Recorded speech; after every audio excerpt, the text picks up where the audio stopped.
The universe operates on principles we understand: physics, chemistry, the fundamental laws of cause and effect. Warp fields bend space-time in predictable ways. Transporters disassemble and reassemble matter with mathematical precision. Even the most exotic phenomena, subspace anomalies, temporal distortions, quantum fluctuations, follow rules that can be measured, analyzed, and understood. But what happens when something defies every sensor, every theory, every rational explanation? When two beings appear whose very existence challenges the foundation of everything Starfleet has learned about reality itself. The USS Voyager cruised through the Delta Quadrant at warp 6, 70,000 light-years from home. Captain Catherine Janeway sat in her command chair, reviewing reports from their latest encounter with a Talaxian trading post. The bridge hummed with familiar efficiency. Harry Kim monitoring operations, Tom Paris at the helm, Tuvok at tactical, 7 of 9 analyzing astrometric data from her alcove below. Another day in their 7-decade journey back to the Alpha Quadrant. Routine.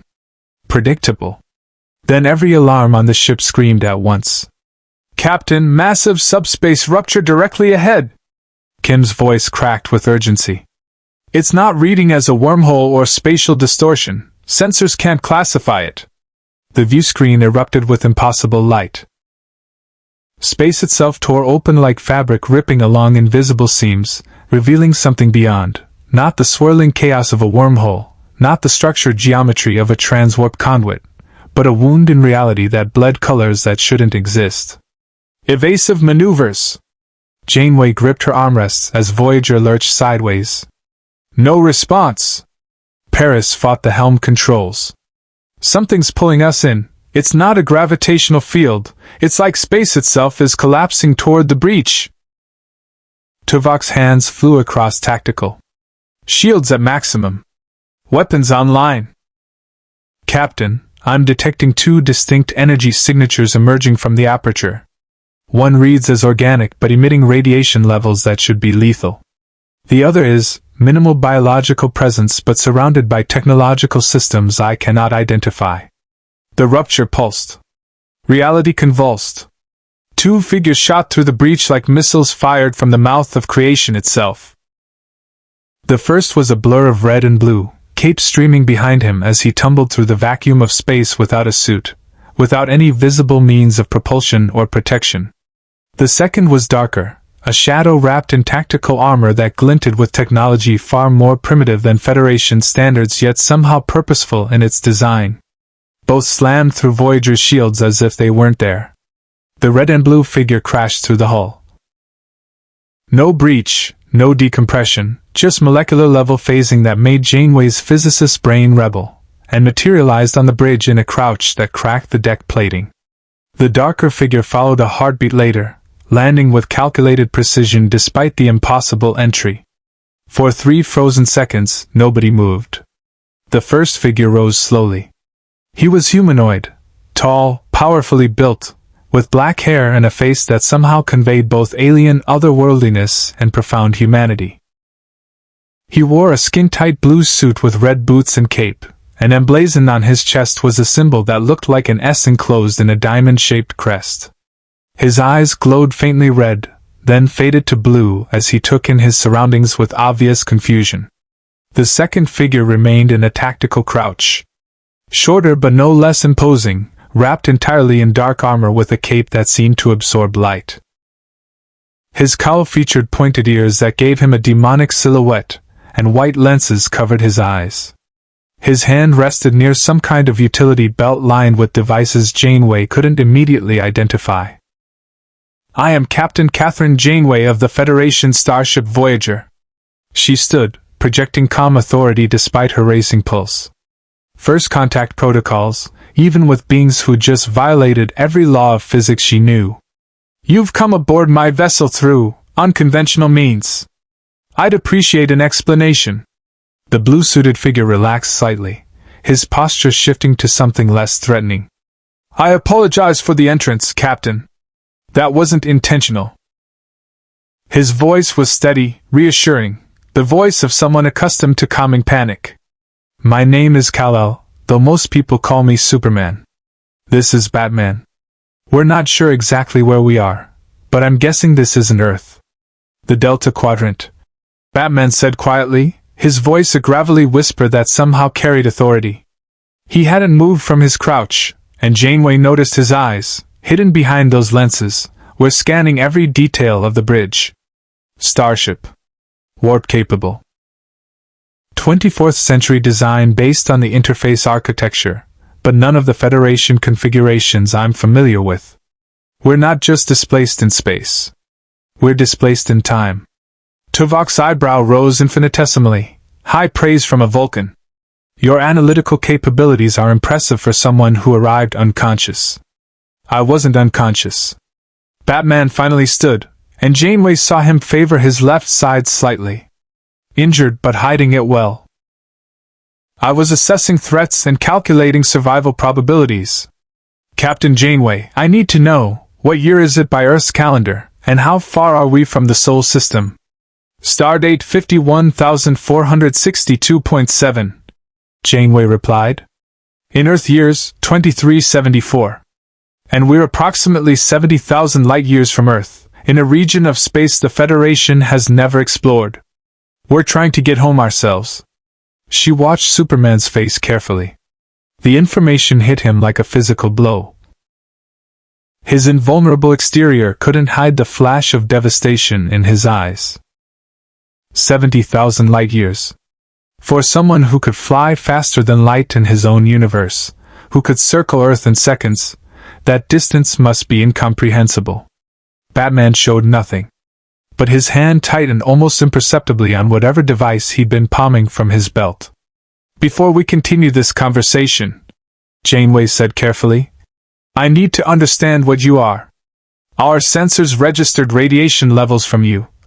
She nodded to Superman. That should have killed you. And you, now to Batman, passed through our shields and hull as if they didn't exist. In this universe, that's impossible. In our universe too, Superman admitted. We were in the middle of an experiment, trying to combine Kryptonian and Earth technology to create a stable portal system. Something went catastrophically wrong. The energies involved. I've never seen anything like it. It felt like reality itself was tearing apart. Kryptonian? 7 of 9's voice cut through from behind them. She'd emerged from her alcove, her ocular implants scanning both newcomers with Borg precision. Species unknown to the collective. But you. She focused on Superman. Your cellular structure is emitting solar radiation at wavelengths inconsistent with any humanoid biology in Borg records. You are not entirely organic. You are a living solar battery. Superman glanced at the woman with obvious Borg implants, and Janeway saw his jaw tighten. He knew what the Borg were. Somehow, impossibly, he knew.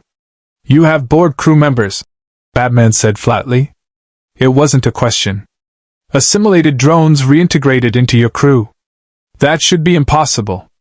The collective doesn't release what it takes. It's a long story, Janeway replied, her mind racing. These two knew things they shouldn't. Had information about her universe that predated their arrival. One I'll share once I understand who, and what, you really are. Mr. Tuvok, maintain yellow alert but stand down from weapons. Something tells me if these two meant us harm, we'd already know it. Agreed, Tuvok said, though his hand remained near the tactical controls. Janeway stepped closer to Superman, studying the symbol on his chest. You called yourself Kal-El. That's not a human name. And you mentioned Kryptonian technology. Are you an alien species? Yes and no. Superman's expression softened with something like sadness. I'm the last son of a planet called Krypton. It was destroyed when I was an infant. I was sent to Earth in an escape pod, and I was raised as Clark Kent in Kansas by human parents. Earth's yellow sun gives me abilities that seem impossible: strength, speed, invulnerability, flight. I've dedicated my life to protecting Earth and helping people. And you? Janeway turned to Batman. I'm human. Batman's tone offered no elaboration. No superpowers. Just training, technology, and determination. I protect my city, Gotham, from threats both criminal and existential. Superman and I work together frequently, despite our different methods. A Kryptonian solar battery and a human tactician. 7 observed, her tone analytical. Both displaced 70,000 light-years from your origin point, arriving through a subspace breach that violated quantum mechanics. Captain, the probability of their story being fabricated is 0.03%. However, their presence on this vessel represents a significant security concern. Superman's biology alone would be considered perfection by the collective. If the Borg become aware of his existence, they will seek to assimilate him. The temperature on the bridge seemed to drop 10 degrees.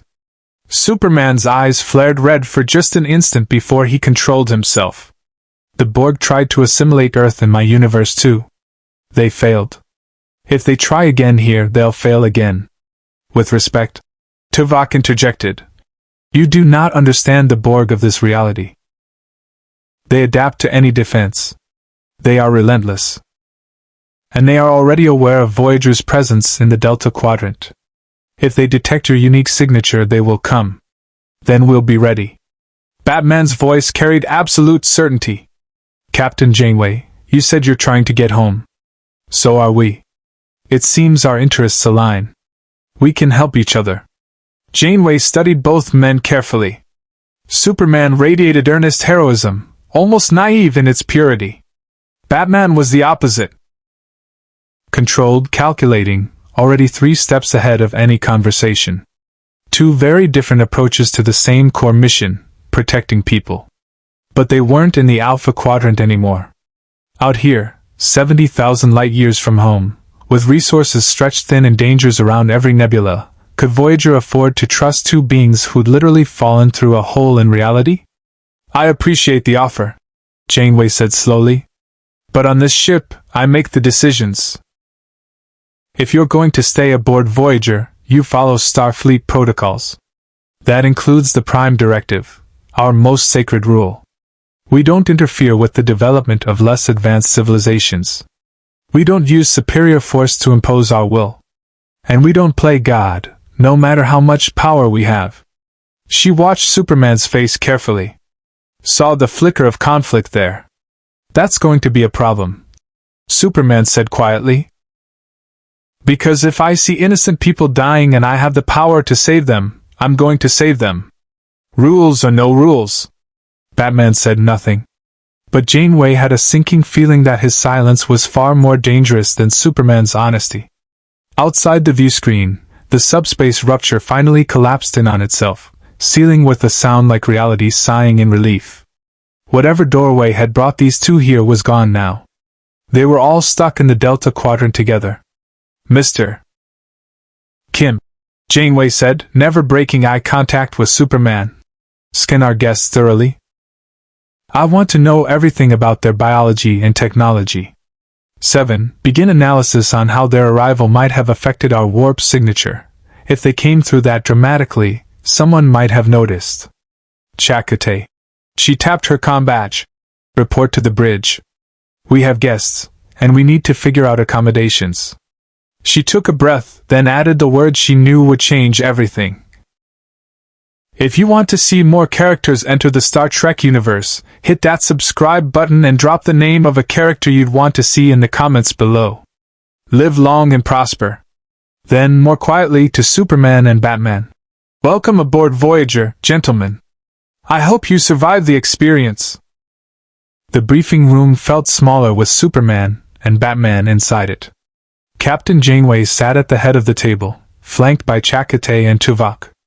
7 of 9 stood near the wall-mounted display, her ocular implants still scanning their guests with unsettling intensity.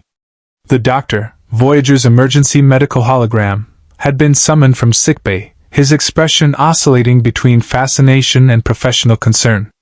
Preliminary medical scans are unprecedented, the doctor announced, pulling up data on the wall display. Superman's cellular structure operates on principles I've never encountered. Each cell functions as a microscopic solar converter, absorbing and metabolizing stellar radiation with perfect efficiency. Under optimal conditions, exposure to a yellow sun, his strength, durability, and energy output would be virtually limitless. And current conditions? Janeway asked. Suboptimal. The doctor highlighted a spectral analysis. The Delta Quadrant's stellar distribution differs significantly from Earth's region of space.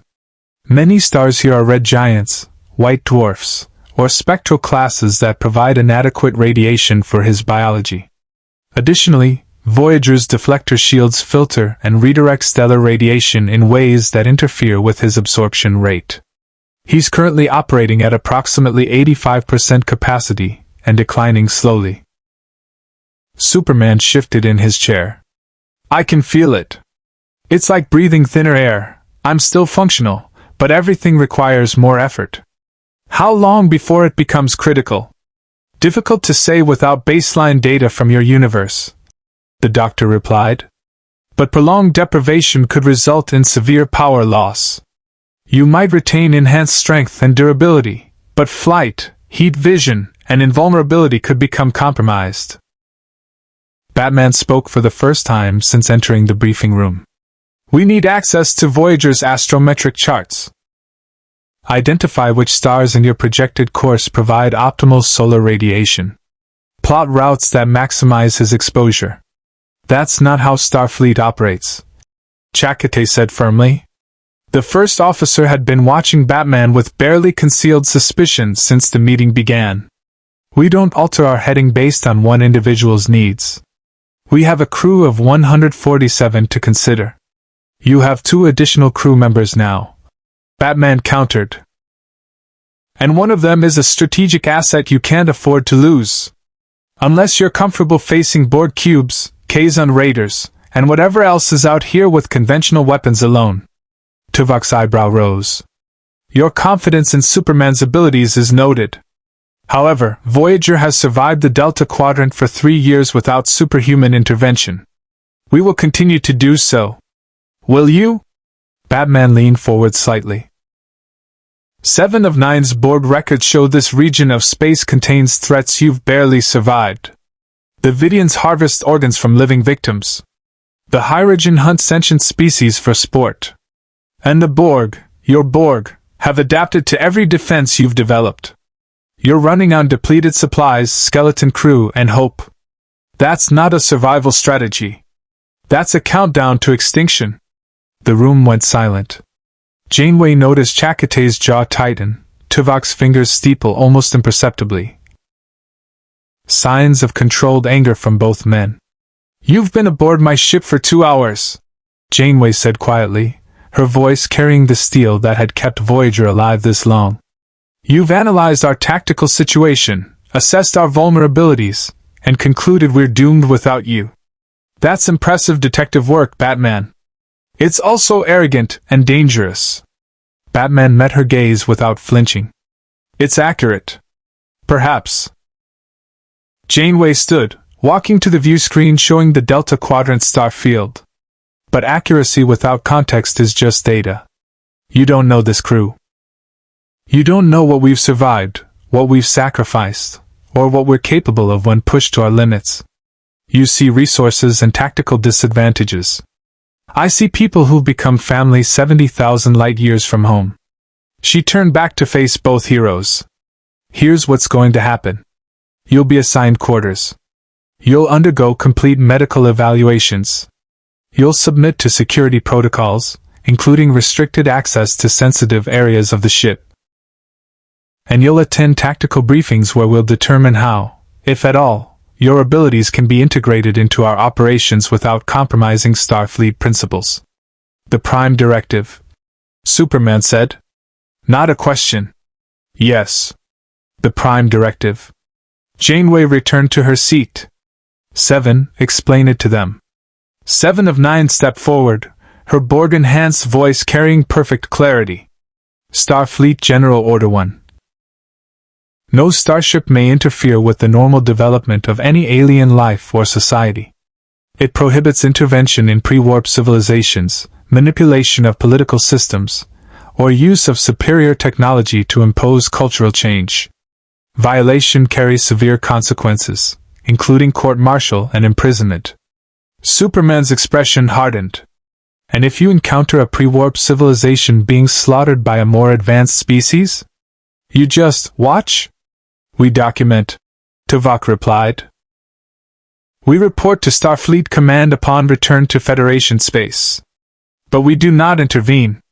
The Federation learned through tragic experience that imposing our values, even with benevolent intent, causes more harm than good. That's insane.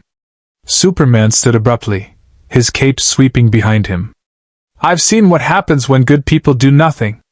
I've watched civilizations burn because someone decided the rules were more important than lives. I won't do that again. I can't. Then you'll be confined to quarters, Chakotay said flatly. Because on this ship, the captain's word is law. Batman hadn't moved, but Janeway saw his hand drift subtly toward his utility belt. Not threatening, just reflexive tactical positioning. This was a man who'd spent his life operating outside legal systems, trusting only his own judgment. Stand down, both of you, Janeway ordered. Superman, I understand your frustration. But we're guests in this quadrant, not conquerors. Every action we take has consequences we can't always foresee. The Prime Directive exists because Starfleet learned humility the hard way. Humility doesn't stop genocide, Superman said quietly. No, Janeway agreed. But arrogance enables it. Sit down, please. After a tense moment, Superman complied. His eyes still glowed faintly, frustration manifesting as barely controlled heat vision. The doctor cleared his throat. If I may shift to less philosophically fraught matters, Batman's physiology is equally remarkable, though in different ways. He's entirely human, but operating at theoretical peak performance. Muscle density, reaction time, pain tolerance, all optimized through what must be decades of training. However, I'm injured. Batman finished. 3 fractured ribs from the dimensional transition. Soft tissue damage across my left side. I've already self-treated with supplies from my belt, but your medical technology could accelerate healing. You were injured passing through a subspace rupture, and you've been sitting here analyzing tactical data instead of seeking treatment? The doctor looked genuinely offended. Report to sickbay immediately.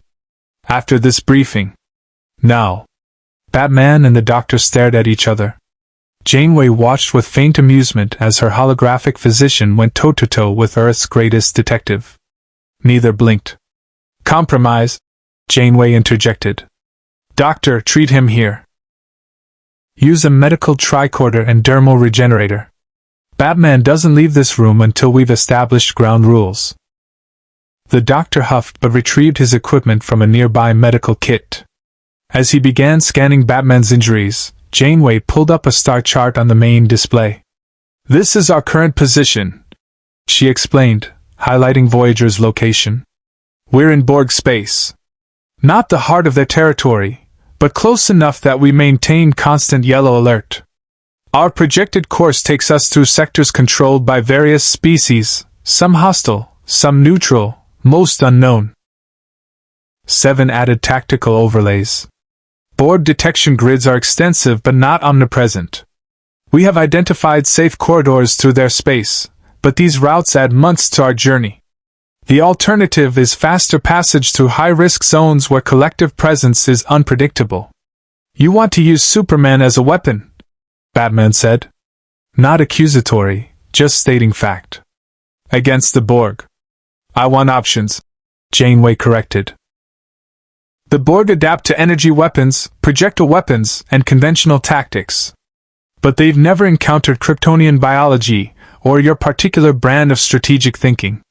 If we're attacked, your presence might provide advantages we desperately need. Superman crossed his arms. And if we encounter a situation where the Prime Directive conflicts with saving lives? What then? Then we have a very difficult conversation, Janeway replied honestly. I won't lie to you.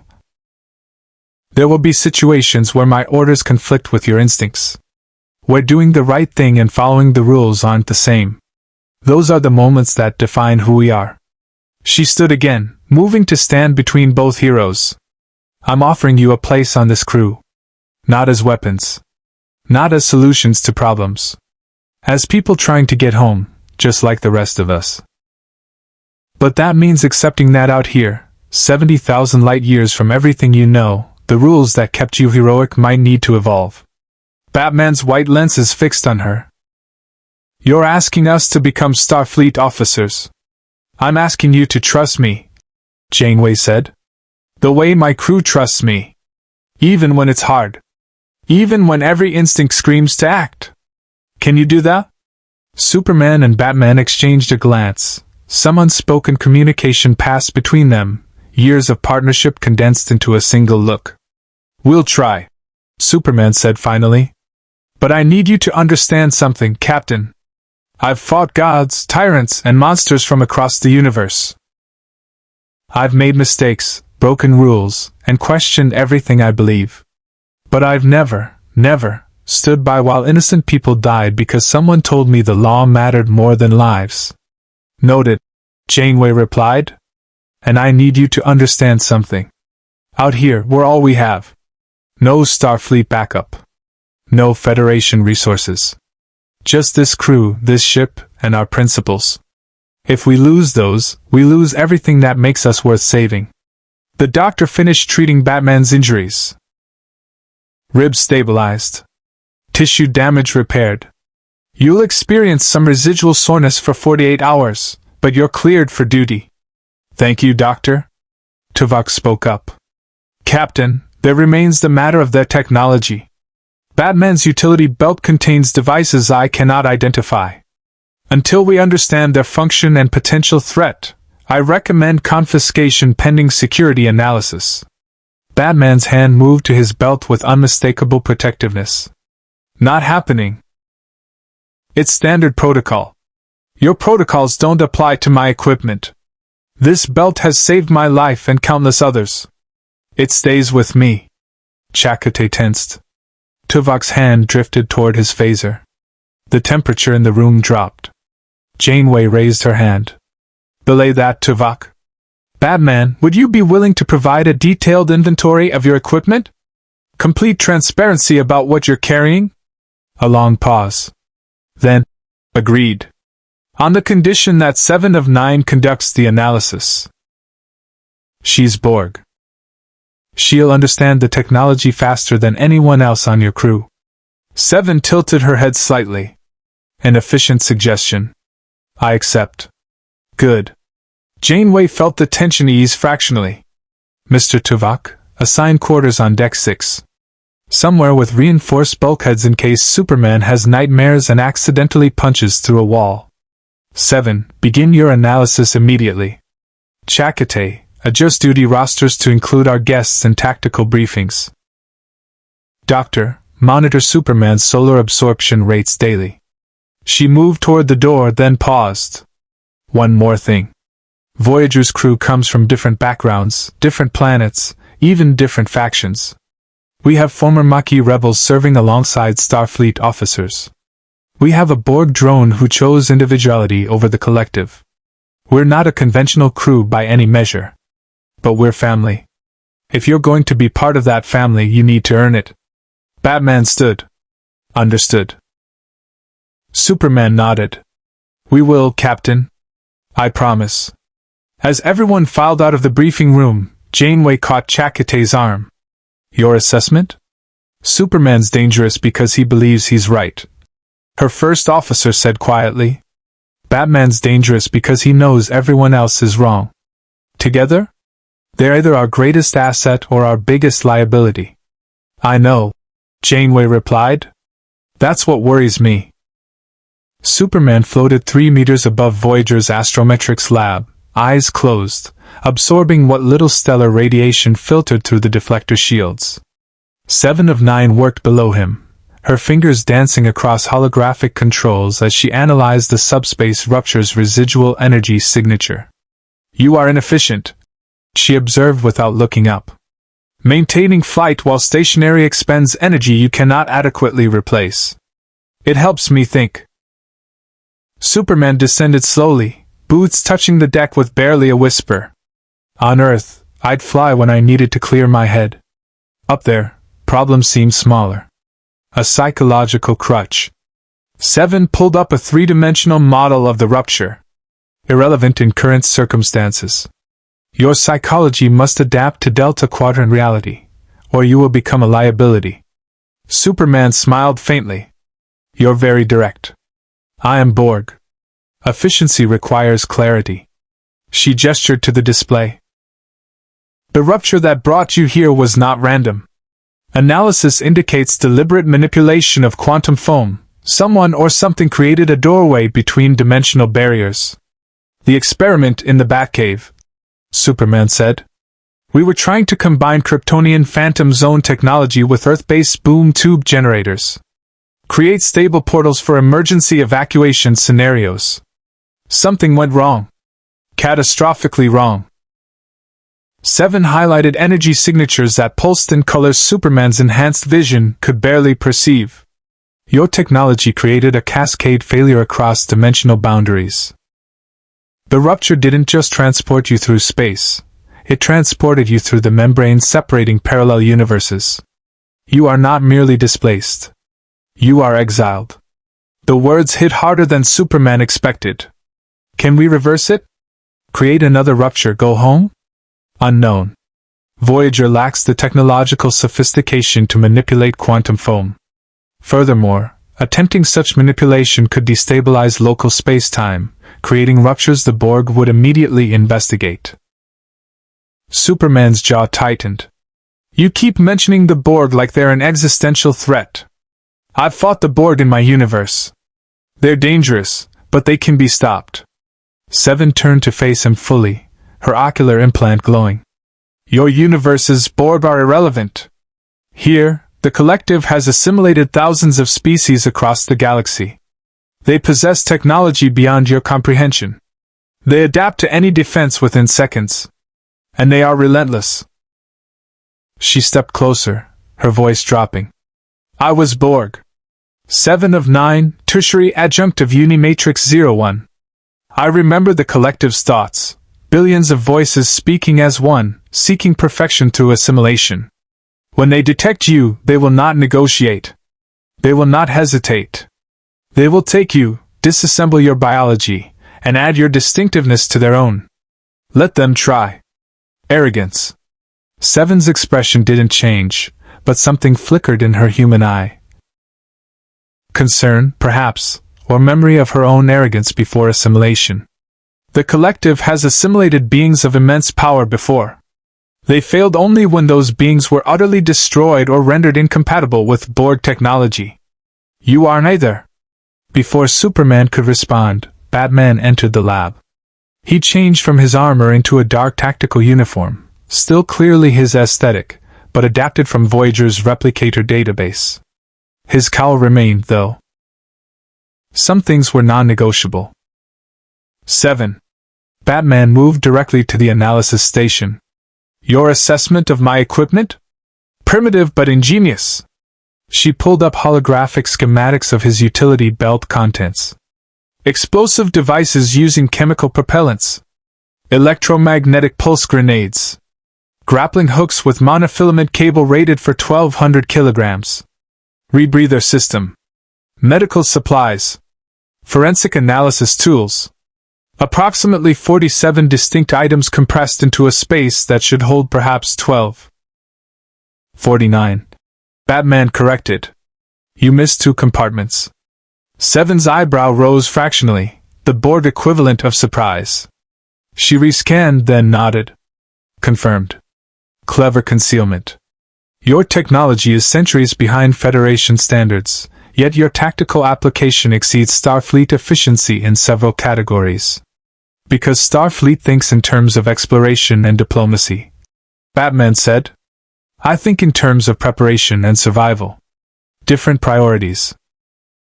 Complementary priorities. 7 brought up Voyager's current tactical situation. Captain Janeway has requested I brief you on immediate threats. We are approximately 6 hours from Hyrogen space. They are a predatory species who hunt sentient beings for sport and honor. They possess advanced sensor technology and weapons that can penetrate our shields. Superman's eyes narrowed. They hunt people? Affirmative. They view other species as prey. Their culture revolves around the hunt. Tracking, capturing, and killing worthy opponents. They have attacked Voyager twice previously. Both encounters resulted in casualties. And Janeway's plan? Avoid detection. Maintain silent running protocols. If detected, outrun them. Seven's tone made clear her opinion of this strategy. The captain believes confrontation would violate Starfleet principles regarding cultural interference. Batman studied the tactical display. They've adapted to your evasion patterns.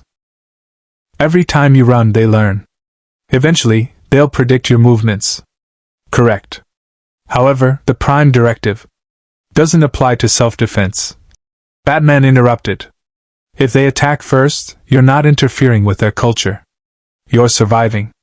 The captain disagrees. She believes even defensive actions set precedents that encourage future violence. Superman crossed his arms. So we're supposed to let them hunt us? Hope they get bored and move on. Until a better solution presents itself, yes. The three of them stood in silence, studying the star charts. Superman felt the tension building in his chest, the same frustration he'd experienced in the briefing room. Janeway was a good captain, he could see that. Her crew respected her, trusted her judgment. But her hands were tied by rules written 70,000 light-years away by people who never faced the Delta Quadrant's realities. There's always a better solution, Superman said quietly. We just have to find it. Batman pulled a small device from his belt, something like a PADD, but with modifications. 7 immediately began scanning. I've been reviewing Voyager's database on Delta Quadrant species. The Hyrogen respect strength and cunning. If we could prove ourselves worthy opponents without killing them, establish a détente based on mutual respect, they would view it as accepting the hunt. 7 interrupted. Hyrogen culture does not recognize equals. Only hunters and prey. Every culture has fractures, Batman countered. Dissidents, reformers, individuals who question tradition. Find me those individuals. 7 hesitated. Such information would require accessing restricted Starfleet intelligence files. The captain would need to approve. The captain wants solutions. I'm offering one. Batman met her gaze. Unless you prefer we wait until the Hyrogen board this ship and start taking trophies from the crew. Another long silence. Then 7's fingers moved across the controls, bypassing security protocols with ease that suggested she'd done this before. There are rumors, she said slowly, of younger Hyrogen questioning their species' traditions, seeking meaning beyond the hunt. But these are unconfirmed reports. Starfleet intelligence classified them as low-priority cultural anomalies. Not anymore. Batman began downloading the data. Superman, how's your diplomatic skills? Better than yours. Low bar. Batman almost smiled. Superman caught the faintest twitch at the corner of his mouth. But you're right. If we encounter these reformist Hyrogen, you should make first contact. Your whole beacon of hope persona might actually be useful. And you? I'll be preparing contingencies for when diplomacy fails. Batman turned to 7. I need access to Voyager's industrial replicators. Can you get me 12 hours of unsupervised time? Why? Because I'm going to build something that gives us an advantage the Hyrogen won't expect. Something that doesn't violate the Prime Directive but makes it very clear that hunting Voyager is a mistake. 7 studied him with her ocular implant, analyzing micro-expressions and stress indicators. You are planning to deceive the captain. I'm planning to protect this crew using methods she can't officially endorse. There's a difference. Semantics. Survival. Batman's voice hardened. I've spent 20 years protecting people who don't always approve of my methods. I've been called a criminal, a vigilante, a monster. But I've saved lives. That's what matters. Superman put a hand on Batman's shoulder.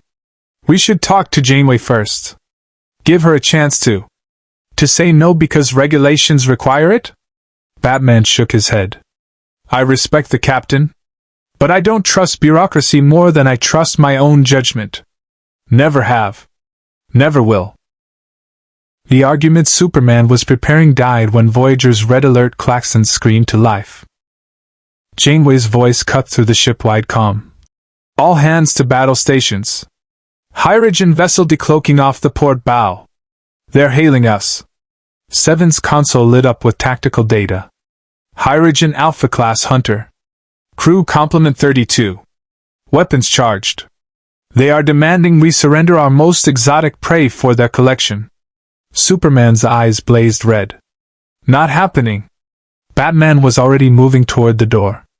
Astrometrics to bridge. We're on our way.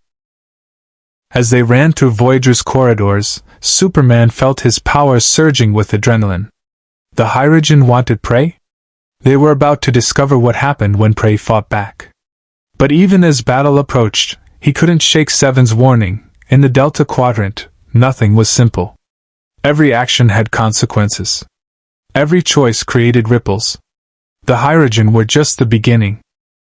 The Hyrogen ship dominated the view screen, a dark, angular predator bristling with weapons arrays. Its hull bore scars from countless hunts, trophies welded to the exterior like grotesque decorations. Janeway stood rigid in her command chair, flanked by Chakotay and Tuvok, as the Hyrogen Alpha's face filled the screen. He was massive, nearly 2.5 meters tall, with reptilian features and facial implants that glowed with predatory menace. His armor was decorated with bones and flesh from previous kills, species Superman didn't recognize. I am Alpha Turoj of the hunting pack Karak, the Hyrogen rumbled. We have tracked your vessel for 6 sectors. You carry prey of exceptional quality, exotic biological signatures we have never encountered. Surrender them, and we will grant your ship safe passage. Janeway's expression remained neutral. This is Captain Catherine Janeway of the Federation starship Voyager. The individuals aboard my ship are crew members under my protection. They are not prey. I suggest you withdraw before this situation escalates. Turoj's laugh was like grinding metal. Your species amuses us, Captain. You speak of protection while fleeing through our territory. You possess weapons but refuse to hunt. You are prey pretending to be predators. Superman stepped onto the bridge, Batman a shadow beside him. Every head turned.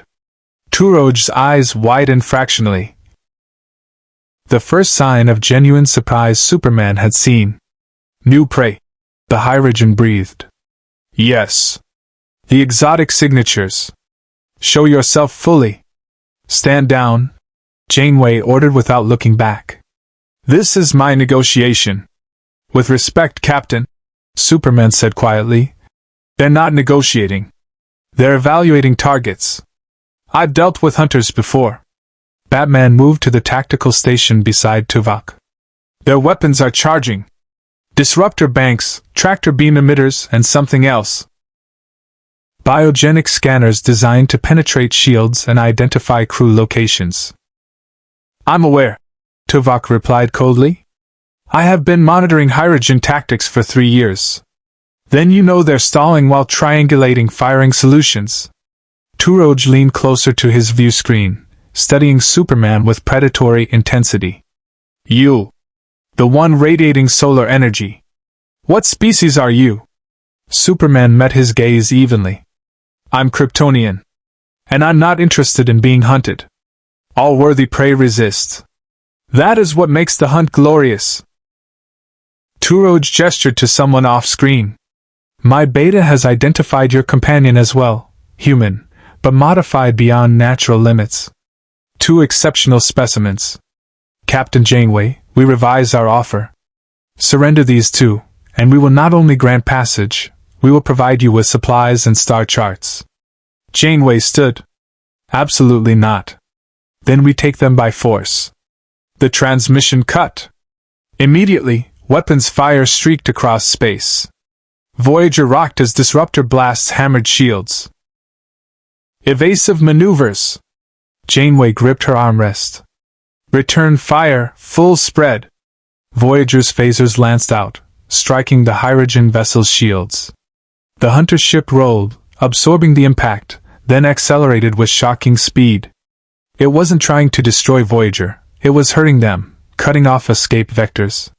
"They're using classic pursuit tactics," Batman observed, his hands flying across tactical controls with practiced efficiency. "Forcing us toward that nebula at coordinates 147 Mark 6. Tom Paris confirmed. "He's right. Every time I try to break away, they anticipate and block. The nebula will interfere with our sensors," Tuvok noted. "Tactical disadvantage. It's also where they've hidden reinforcements," Batman said flatly. "2 more ships, possibly 3, waiting in the nebula's radiation field. This was never a solo hunt. It's a pack ambush." Chakotay turned to Janeway. "Captain, if he's right." "I know."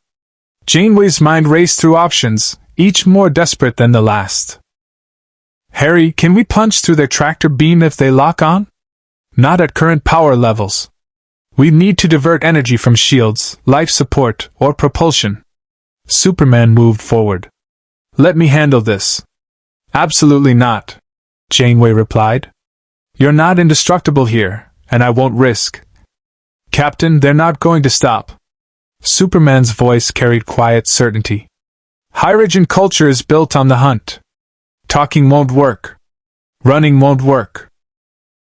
We have to show them we're not worth hunting, that the cost outweighs the glory." "By doing what? Destroying their ship? Killing them?"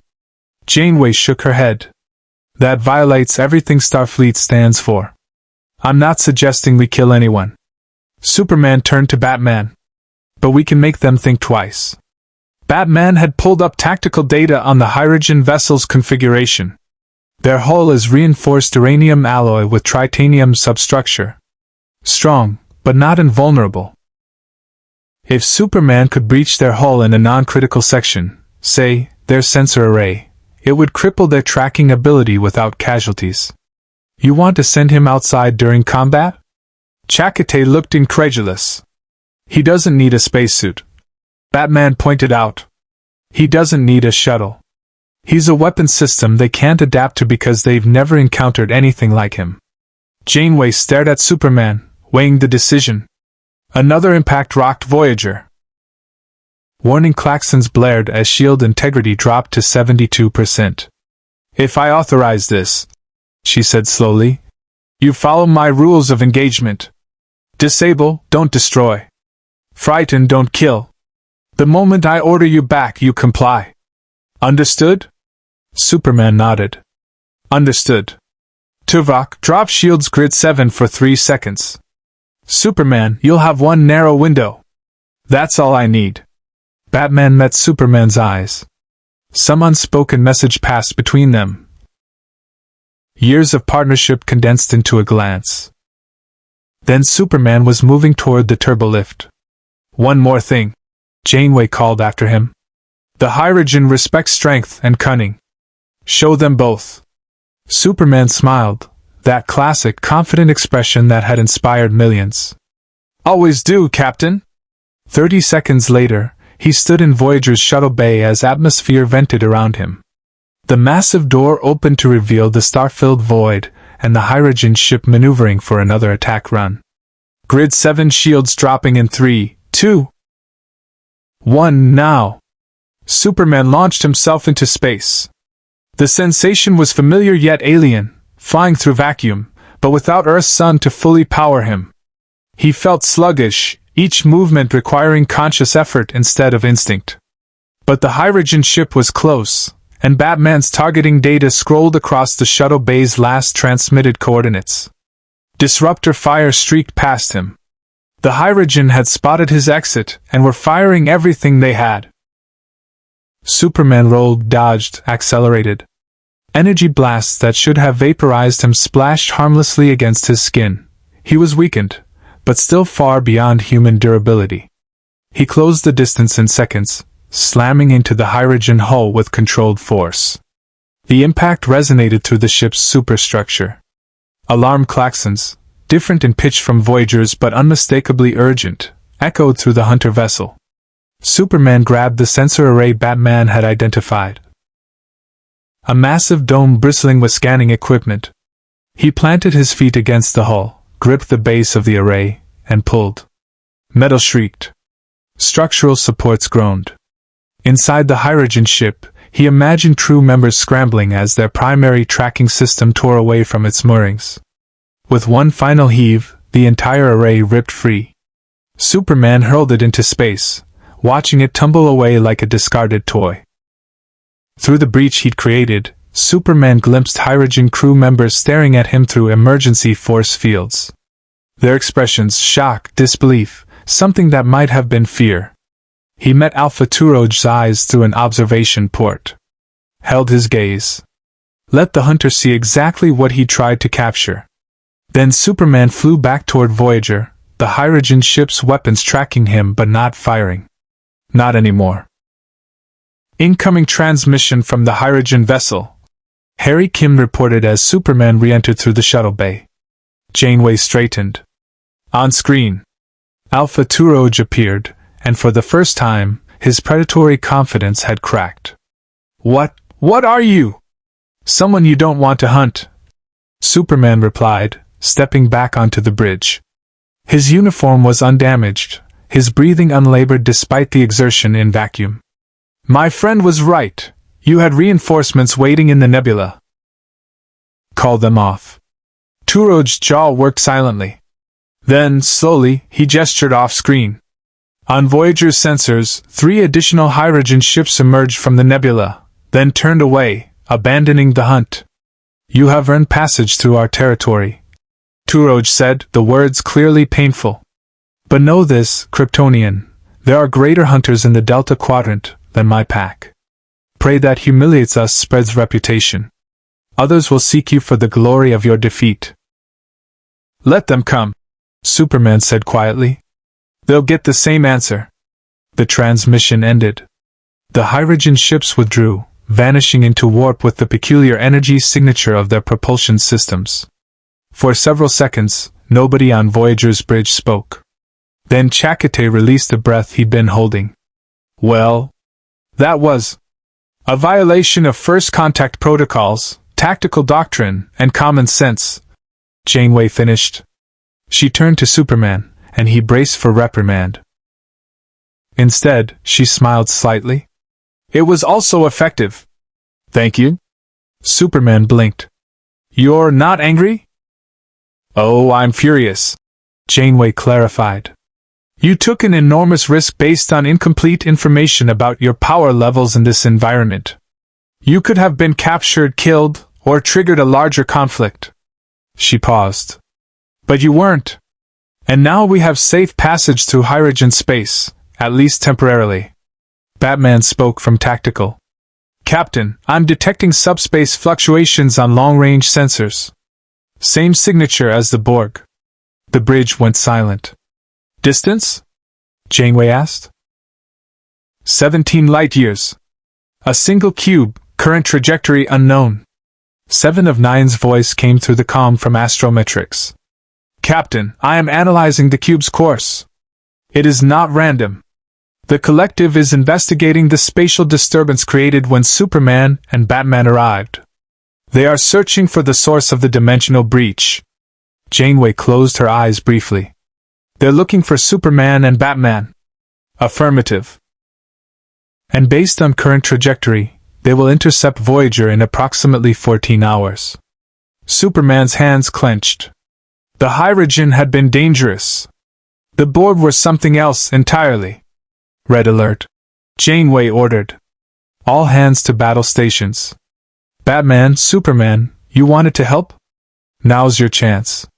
Because in 14 hours, we're going to face something that makes the Hyrogen look like amateurs. The senior staff gathered in the briefing room. Janeway, Chakotay, Tuvok, Torres, 7 of 9, the Doctor, and now Superman and Batman. The wall display showed a Borg cube advancing through space with inexorable precision. Tactical assessment, Janeway ordered. 7 stepped forward, her ocular implants scanning data streams invisible to everyone else. Standard cube configuration. Approximately 130,000 drones. Weaponry includes cutting beams, tractor arrays, and assimilation technology. They will adapt to our weapons within 3 to 5 shots.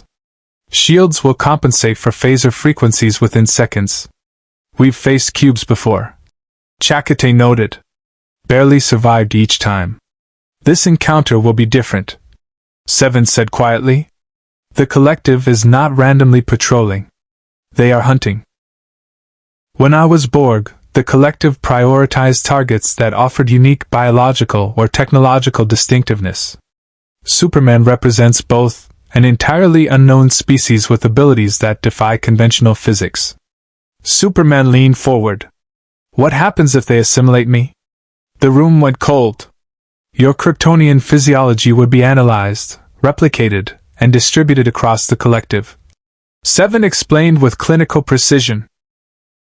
Borg drones with your strength, durability, and energy projection abilities. They would become unstoppable. Then we don't let them assimilate him, Batman said flatly. Obviously. Easier stated than accomplished, Tuvok replied. The Borg can transport through shields, adapt to any defense, and overwhelm through numerical superiority. Our previous encounters succeeded only through desperate measures.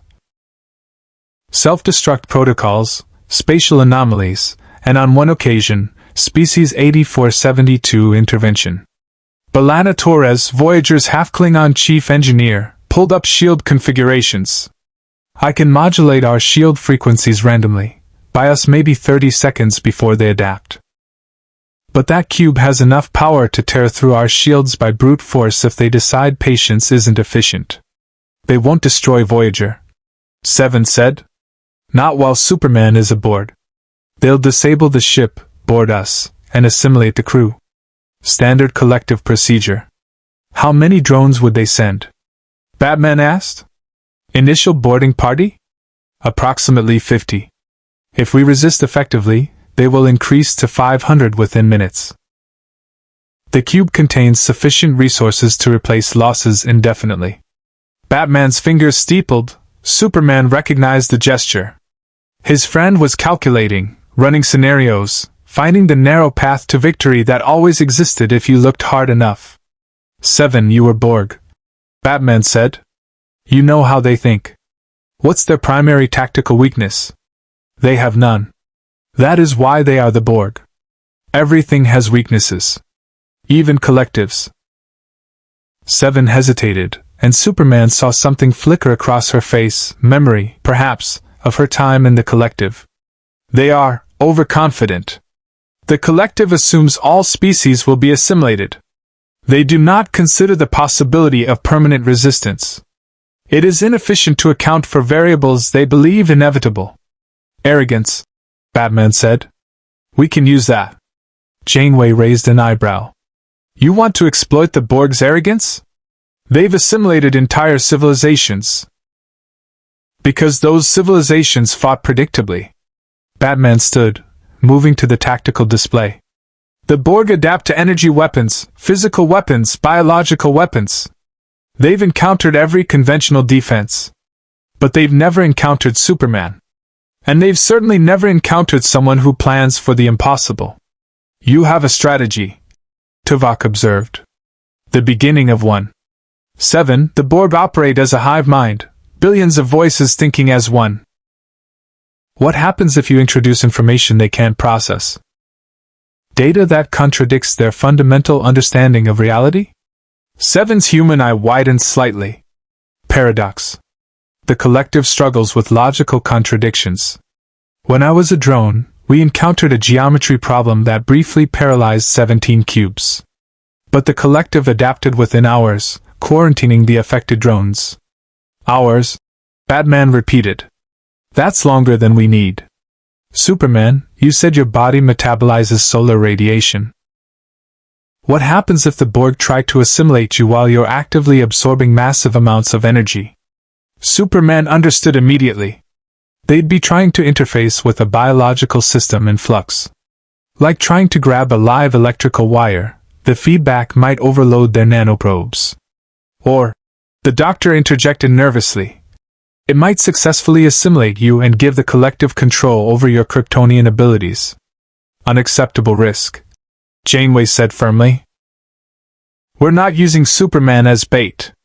Not as bait, Batman corrected. As the anomaly they can't ignore. 7. If Superman allowed himself to be partially assimilated, just enough for the nanoprobes to begin interfacing, could you sever the connection before full assimilation?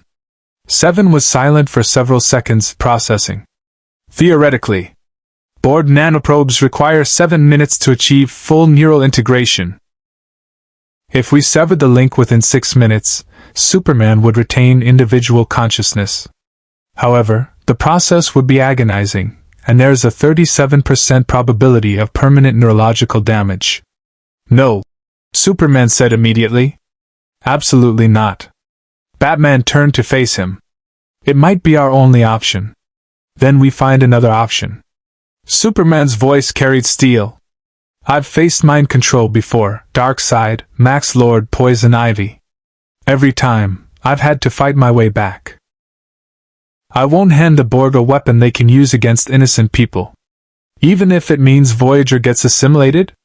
Even then. The two heroes stared at each other, and for a moment, the old tension that had defined their partnership resurfaced. Superman's idealism versus Batman's pragmatism. Hope versus preparation. Trust versus contingency. Janeway stepped between them. Both of you stand down. We're not sacrificing anyone.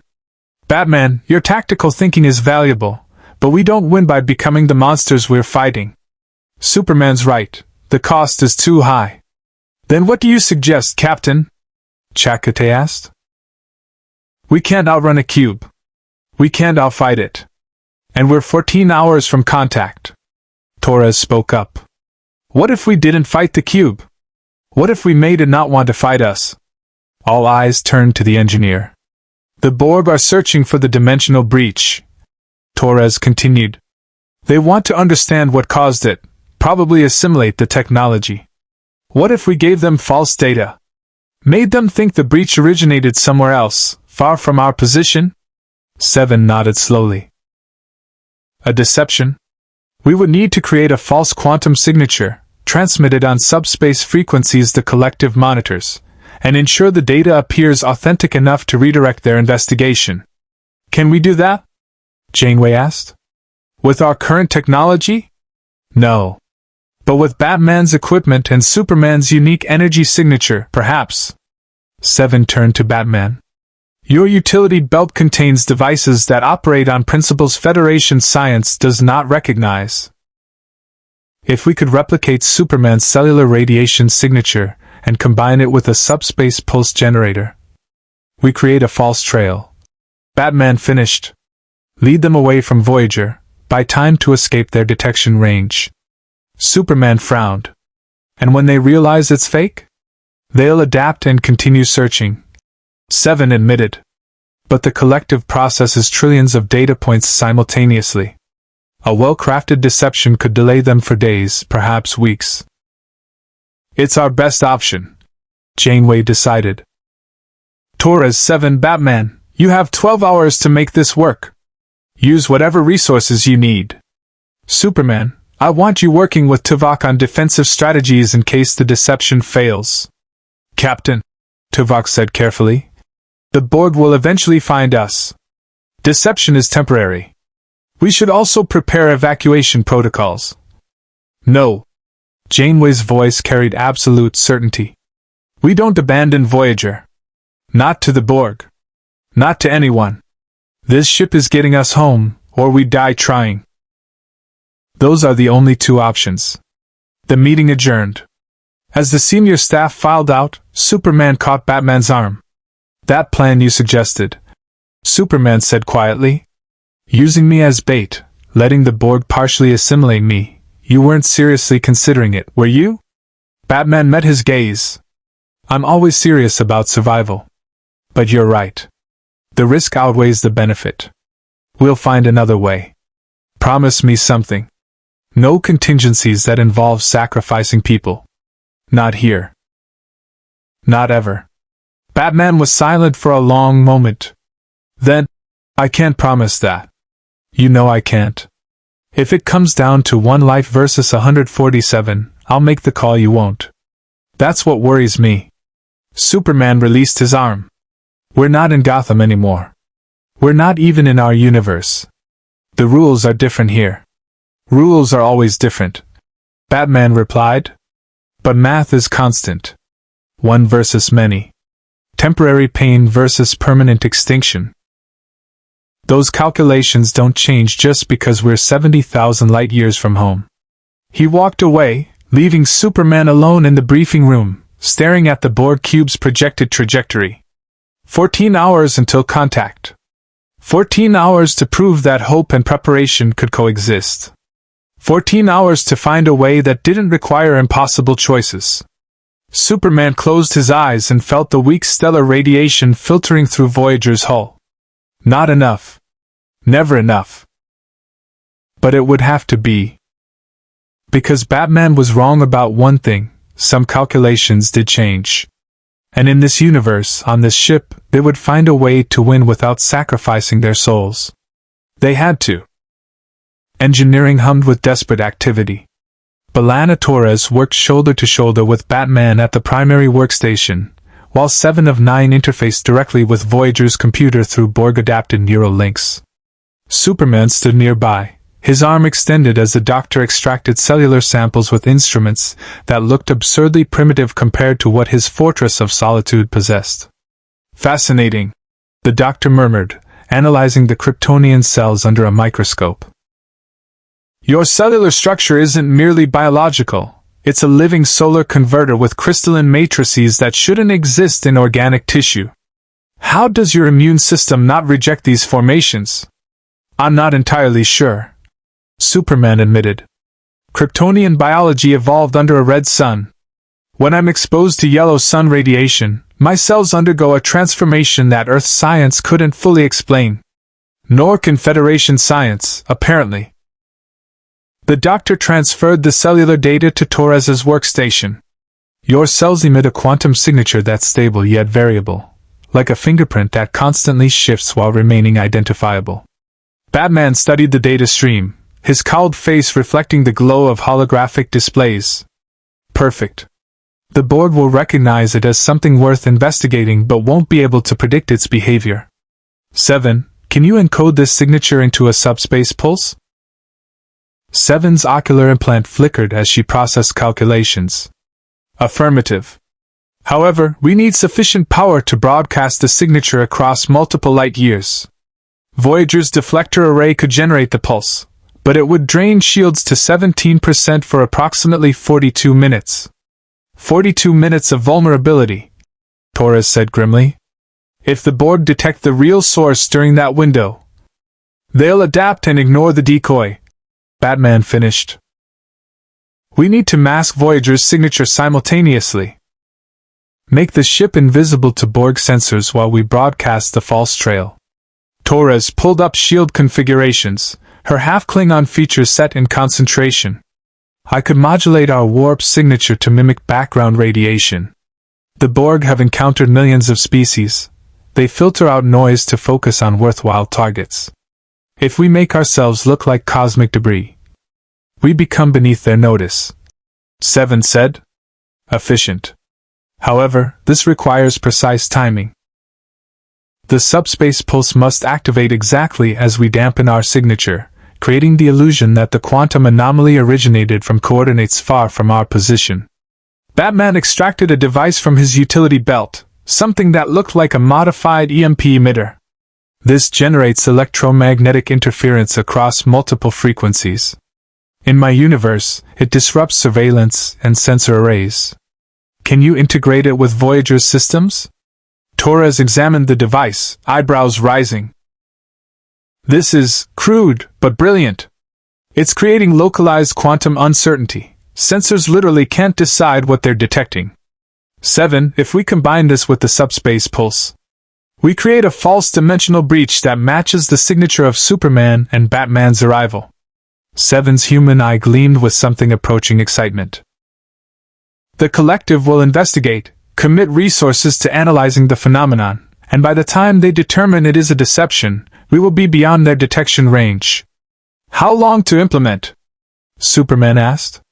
6 hours, Toroj replied. Maybe 5 if everything goes perfectly. Nothing goes perfectly, Batman said. Plan for 7. What's our contingency if the Borg see through the deception immediately? 7 turned to face him fully. Then we fight. And we lose. The blunt assessment hung in the air like a death sentence. Superman moved to the engineering viewport, staring at the stars streaming past at warp. Somewhere out there, a cube filled with thousands of drones was hunting them. Hunting him, specifically. Because he'd had the misfortune to fall through a dimensional rift into a universe that saw his abilities as distinctiveness worth assimilating. I should leave, he said quietly. Everyone stopped working. Take a shuttle, Superman continued. Draw the Borg away from Voyager. Lead them in the opposite direction while you escape. No. Janeway's voice cut through the engine noise. She stood in the engineering doorway, arms crossed. Superman hadn't heard her enter. We've been over this. You're crew now. We don't sacrifice crew. With respect, Captain, I've been aboard for less than a day. These people are your family. I won't be responsible for their assimilation. Janeway approached until she stood directly in front of him. Despite the height difference, she barely reached his shoulder. Her presence commanded absolute attention. Do you know how many times I've faced this choice?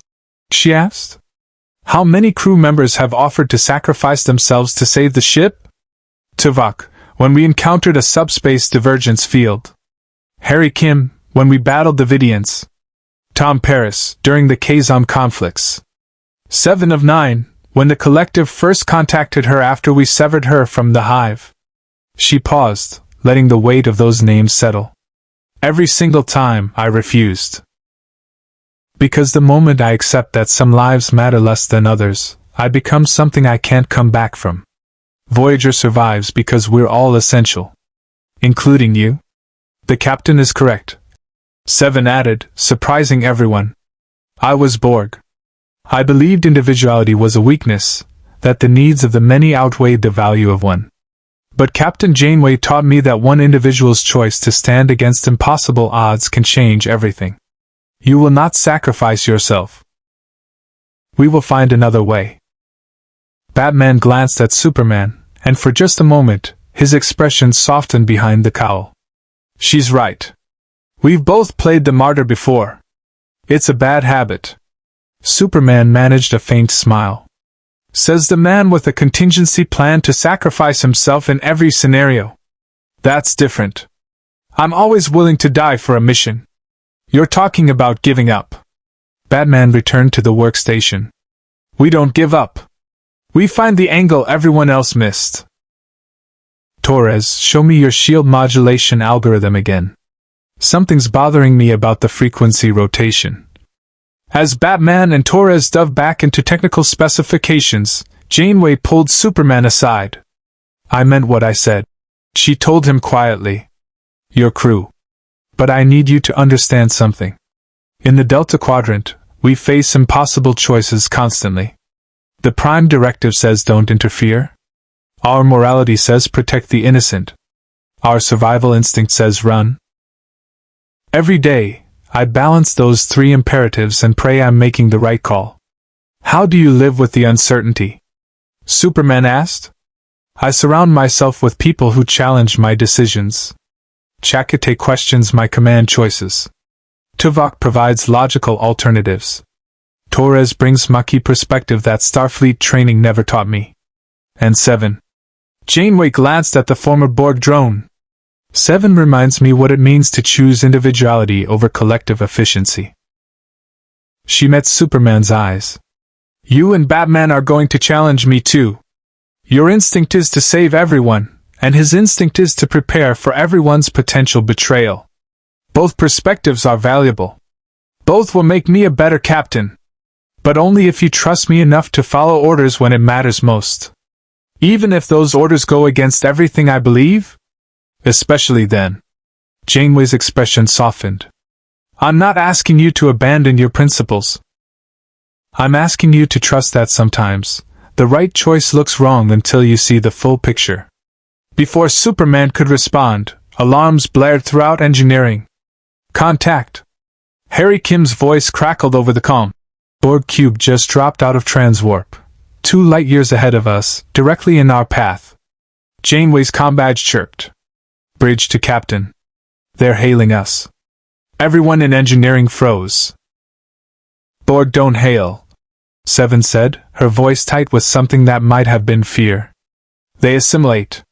They don't negotiate. First time for everything, Janeway muttered. She tapped her comm badge. Put it through down here. The comm channel opened, and a voice that was thousands of voices speaking in perfect unison filled engineering. We are the Borg. You will be assimilated. Resistance is futile.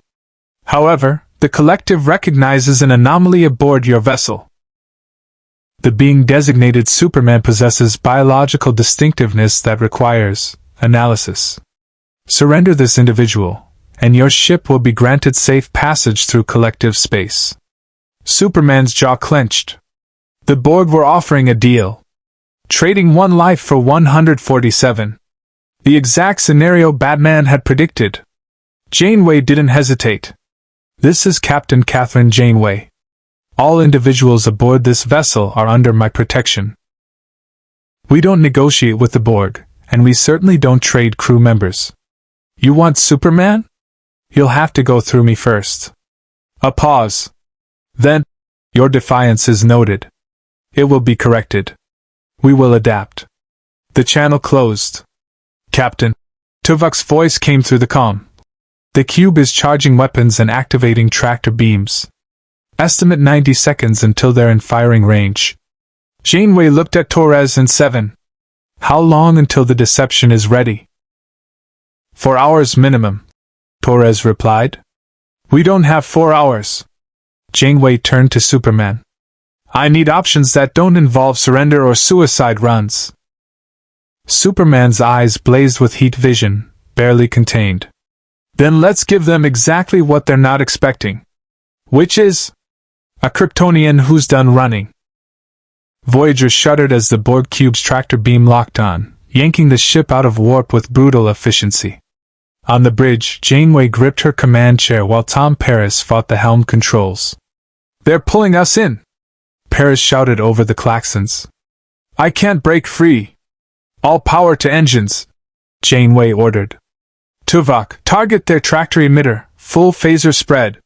Voyager's weapons lanced across space, striking the cube's surface. The Borg shields flared, absorbed the impact, and adapted within seconds. The second phaser volley dissipated harmlessly against the cube's defenses.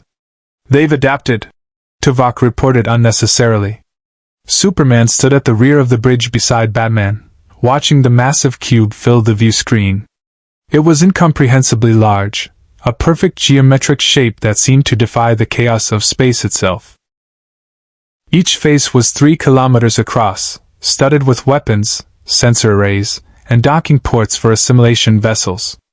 Their shields are adaptive energy barriers, Batman muttered, analyzing the tactical readout. Standard Federation weapons are useless after initial contact.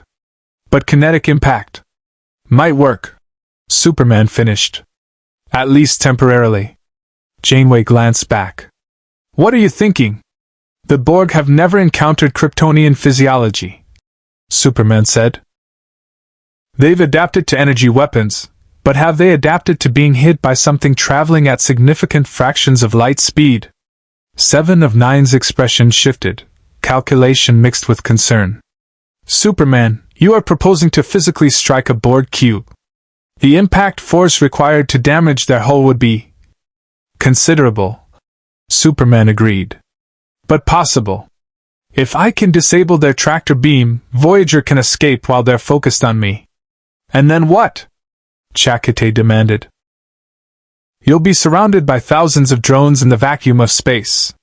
Even if you're invulnerable, they'll adapt, overwhelm you, assimilate you. Not if I don't give them the chance. Superman moved toward the turbolift. I'll hit fast, hit hard, and retreat before they can coordinate a response. Batman, I need targeting solutions for their primary systems, tractor emitters, shield generators, transwarp coils. Batman was already working, his fingers flying across the tactical console beside Tuvok.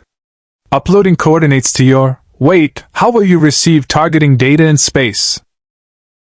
I have perfect memory and enhanced perception, Superman replied. Show me once, I'll remember. Batman pulled up a three-dimensional hologram of the cube, highlighting critical systems. Tractor emitter here, primary shield generator here, transwarp coil array here. Hit them in sequence. Tractor first to free Voyager, shield second to create vulnerability, transwarp third to prevent pursuit. 20-second window between strikes. Superman calculated. They'll adapt after the first impact. I'll need to vary my approach vector and impact velocity. Affirmative. Seven said, studying the plan with her Borg-trained tactical mind. However, the collective will deploy defense drones after the initial strike. Hundreds of them, possibly thousands. They will attempt to physically restrain you while nanoprobes are injected. Then I don't let them touch me. Superman looked at Janeway. Captain, I need your authorization. Janeway stood, walking to stand directly in front of him. For several long seconds she studied his face, the earnest determination, the absolute confidence that he could succeed against impossible odds. You're asking permission to engage a Borg cube in hand-to-hand combat, she said slowly. Yes, ma'am. That's the single most reckless tactical proposition I've heard in 3 years of Delta Quadrant survival. Also yes, ma'am. A faint smile touched Janeway's lips. Do it. But Superman, the moment I order you back, you comply. Understood? Understood. Tuvok, drop shield section 7 on my mark. Superman, you'll have a 3-second window. Janeway returned to her command chair. Torres, the instant he's clear, divert all power to engines. We run the moment that tractor beam fails. Aye, Captain. Superman entered the turbo lift, Batman following unexpectedly. What are you doing? Superman asked as the doors closed. Coming with you. To the shuttle bay, anyway. Batman pulled a device from his utility belt, a small cylindrical object with Kryptonian markings. Recognize this? Superman's eyes widened. That's a sunstone data crystal. From the fortress. How did you? I always carry one. Contingency in case you're ever incapacitated and I need to access Kryptonian technology. Batman handed it to Superman. It contains atmospheric composition data for dozens of planets, including Earth. If you're injured out there, if your powers fail, activate this. The crystal will emit a distress signal on frequencies only I can detect. You're giving me a rescue beacon. I'm giving you insurance. There's a difference. Batman's white lenses fixed on Superman.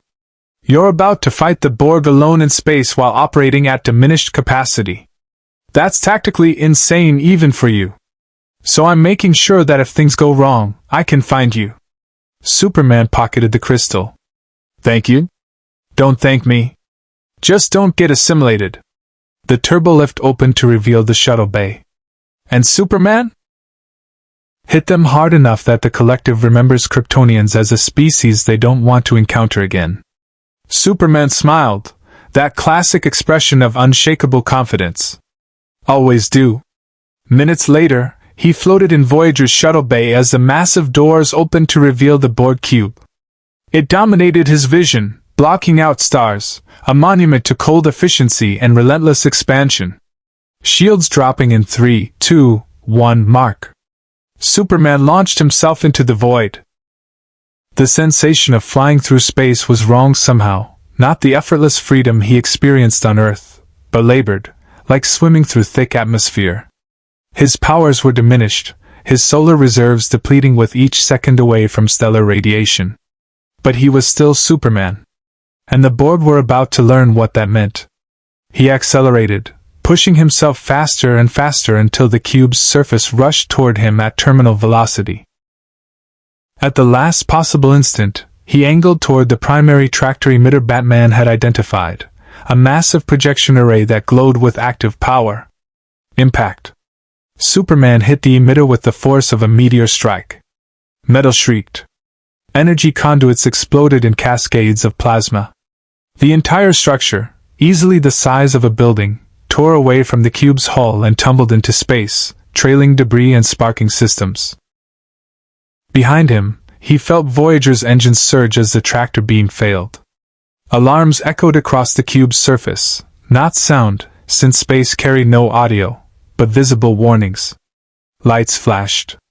Hatches opened.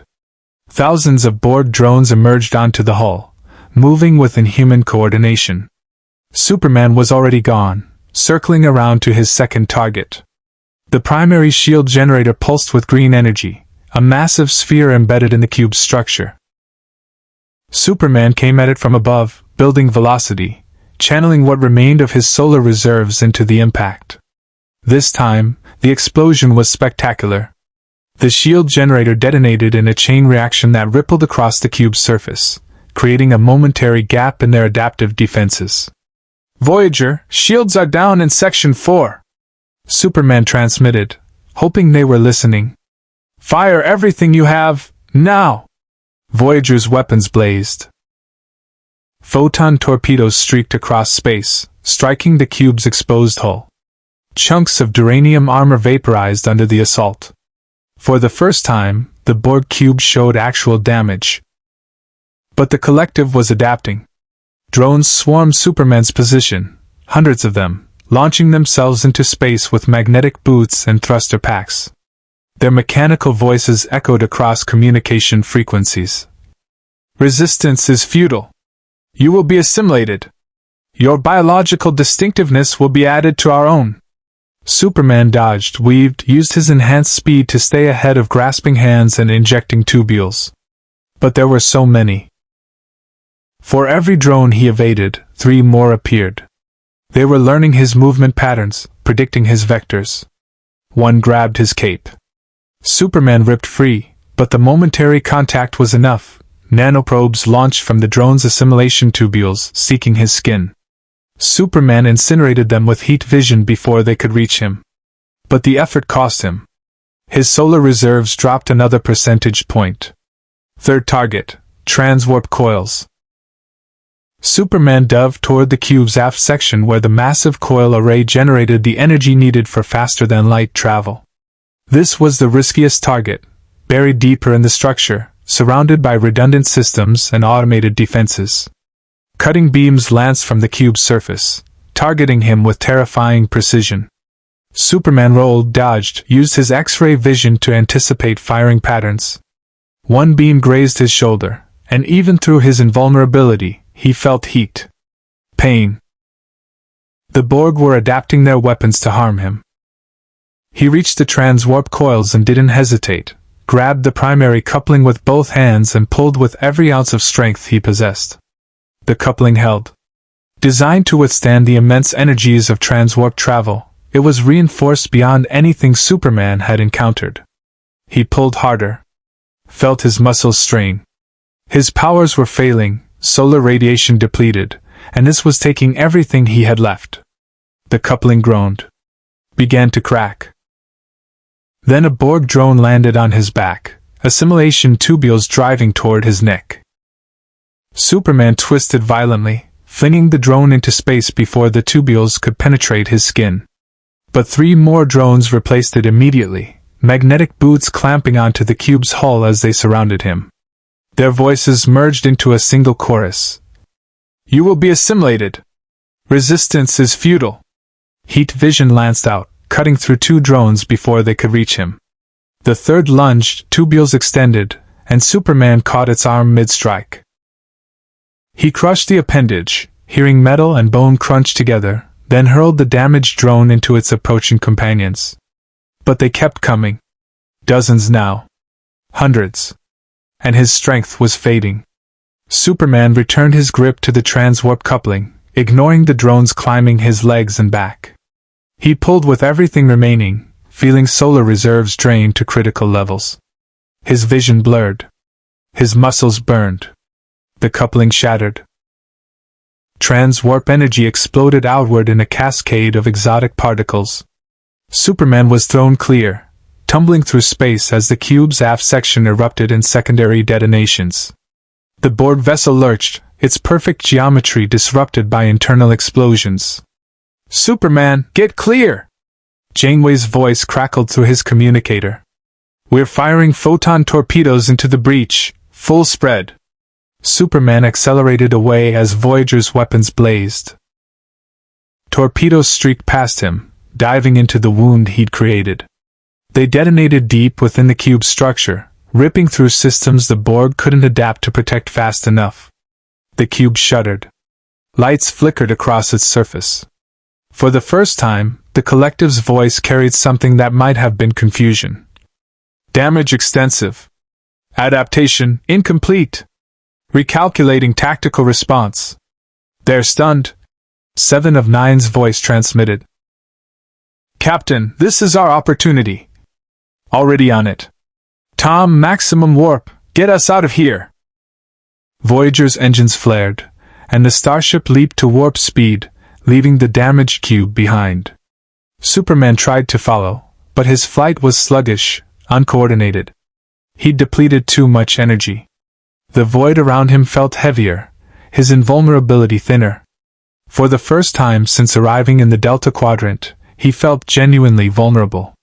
A small object shot from Voyager's shuttle bay, Batman in an environmental suit, using thruster packs to intercept Superman's trajectory. "I've got you," Batman said, magnetic grapples extending to lock onto Superman's uniform. "Don't fight it. Let me tow you back." "I can make it." Superman's voice was weak even to his own ears. "No, you can't. You're at maybe 30% capacity, and dropping. Stop being stubborn." Batman's thrusters fired, pulling them both toward Voyager's open shuttle bay. Behind them, the Borg cube was already beginning repairs. Drones swarming over damaged sections, regenerating hull plating, restoring systems with mechanical efficiency. But it wasn't pursuing. Not yet. They cleared the shuttle bay doors, and atmosphere rushed in as the emergency force field sealed behind them. Superman collapsed to the deck, breathing hard despite not technically needing oxygen. Batman knelt beside him, running a medical scanner from his utility belt. "Solar depletion at 73%, Batman reported. "You'll need direct stellar exposure to recover fully." "How do you feel?" "Like I fought a Borg cube with my bare hands." "You did. And somehow survived." Batman helped him stand. "That was reckless, tactically unsound, and completely insane. But it worked. This time." Batman's tone carried warning. "Next time, you might not be this lucky. The Borg adapt, remember? They've now encountered Kryptonian combat capabilities. They'll be ready." The doctor rushed into the shuttle bay with a medical team. "Get him to sickbay immediately." "I'm reading cellular degradation consistent with extreme energy depletion. I just need sunlight." Superman protested. "Point me at the nearest star and I'll be fine." "You'll be fine after I've conducted a complete medical evaluation," the doctor corrected firmly. "You've just engaged in unprecedented exertion in an environment hostile to your biology. I need to ensure there's no permanent damage." Superman relented, allowing himself to be escorted to sickbay. Batman followed, and they found Janeway already waiting, flanked by 7 of 9 and Tuvok. "Report," Janeway ordered as medical scanners swept over Superman. 3 primary systems disabled on the Borg cube," Tuvok said. "Tractor beam, shield generator, and trans-warp coils. Estimate 12 to 18 hours before full repairs are complete. However, they are no longer pursuing Voyager. They're analyzing what happened," 7 explained. "The collective encountered something unprecedented. A biological entity capable of damaging a cube through kinetic force alone.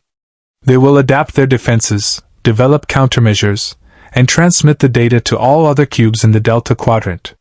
Superman's stomach sank. "I've made every Borg in this region aware that Kryptonians exist." "Not just aware," 7 said quietly. "Interested. The collective now classifies you as high-priority assimilation target. Every cube will be searching for you.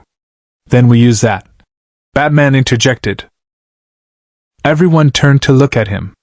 The board wants Superman because he represents unique biological distinctiveness. They'll commit resources to finding him, prioritize his assimilation above other objectives. We can use their obsession against them. Janeway crossed her arms. I'm listening. Torres and Seven were building a deception, a false quantum signature to mislead the Borg about the dimensional breach. We expand that. Create multiple false signatures across the Delta Quadrant, each one mimicking Superman's cellular radiation. The collective will chase shadows while we slip through the gaps in their search pattern. Seven processed the suggestion. Efficient. However, generating multiple false signatures requires immense power. Voyager alone cannot produce sufficient output. We don't do it alone. Batman pulled up a star chart showing their position. We're in a region with dozens of inhabited systems. Some pre-warp, some warp-capable, most unknown to the Federation. We deploy autonomous signal generators in uninhabited systems, programmed to emit Superman's quantum signature at irregular intervals, leading the Borg on a wild hunt across empty space. Chakotay said, understanding dawning. While we chart a course through areas they've already searched. Precisely. The collective is thorough but predictable. They won't waste resources rescanning sectors they've already classified as negative for our signature. Janeway studied the proposal, her command instincts weighing risks against potential gains. How long to build these signal generators? 6 hours? Batman replied. Maybe 8. I'll need access to your industrial replicators and Seven's knowledge of Borg sensor protocols. Do it. Janeway turned to Superman. And you, rest. Recover your strength. Because if this plan fails, we'll need you at full capacity for round 2. The doctor cleared his throat. Captain, I should mention, Superman's cellular degradation is more severe than initial scans indicated. Even with optimal stellar exposure, full recovery could take days. Perhaps weeks. How long until I'm combat effective? Superman asked. 48 hours for approximately 70% capacity. But I strongly advise against. Noted. Superman sat up despite the doctor's protests. 48 hours. We can work with that. Janeway nodded. You damaged a Borg cube more severely than any single individual I've ever witnessed. But it was also dangerous. Not just to you, to all of us. Because now the collective knows you exist, and they won't stop until they've assimilated you. I know, Superman replied. I'm sorry if I've put your crew at greater risk. Don't apologize. You bought us time, and in the Delta Quadrant, time is the most valuable resource we have. Janeway's expression softened. But I need you to understand something. You're not invincible here. This universe doesn't run on the same rules as yours. The powers that made you a god on Earth make you a target here. I'm not a god, Superman said firmly. I'm just someone trying to help. I know. That's what worries me. Janeway placed a hand on his shoulder. Gods can afford to be reckless. Mortals can't. And here, 70,000 light-years from a yellow sun, you're more mortal than you've ever been. She left him in sickbay, surrounded by medical equipment that hummed with alien efficiency. Through the viewport, Superman watched stars stream past at warp speed, each one a potential source of power, each one slightly different from Earth's sun. Batman was right. The Delta Quadrant was changing him, forcing adaptation, teaching humility. And somewhere behind them, a damaged Borg cube was learning too. Learning that Kryptonians could be hurt. Learning that resistance wasn't always futile. Learning that the next time they met, adaptation would be complete. Superman closed his eyes and tried to absorb what little stellar radiation filtered through Voyager's shields. 48 hours to recover. And a lifetime to regret making himself the Borg's most wanted prize. The bridge fell silent as sensors detected the impossible. Captain, I'm reading a massive subspace distortion. Harry Kim reported, his voice tight with controlled panic. It's not Borg.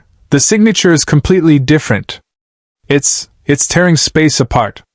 Janeway leaned forward in her chair. On screen. The view screen shimmered, then displayed something that made even Tuvok's Vulcan composure crack. Space itself was unraveling. Not the structured geometry of a wormhole or the chaotic energy of a subspace rupture, but reality systematically deconstructing itself like a puzzle being disassembled by invisible hands.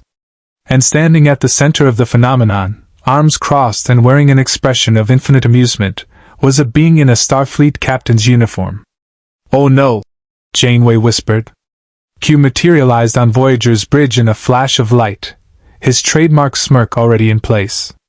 "Kathy! How delightful to see you again. And in such fascinating company, I might add." Q. Janeway stood, her tone carrying the weariness of someone who dealt with omnipotent tricksters too many times. "What do you want?" "Want? I'm hurt. Can't I simply drop by to visit my favorite starship captain lost in the Delta Quadrant?" Q's eyes scanned the bridge, stopping when they found Superman and Batman standing near Tactical.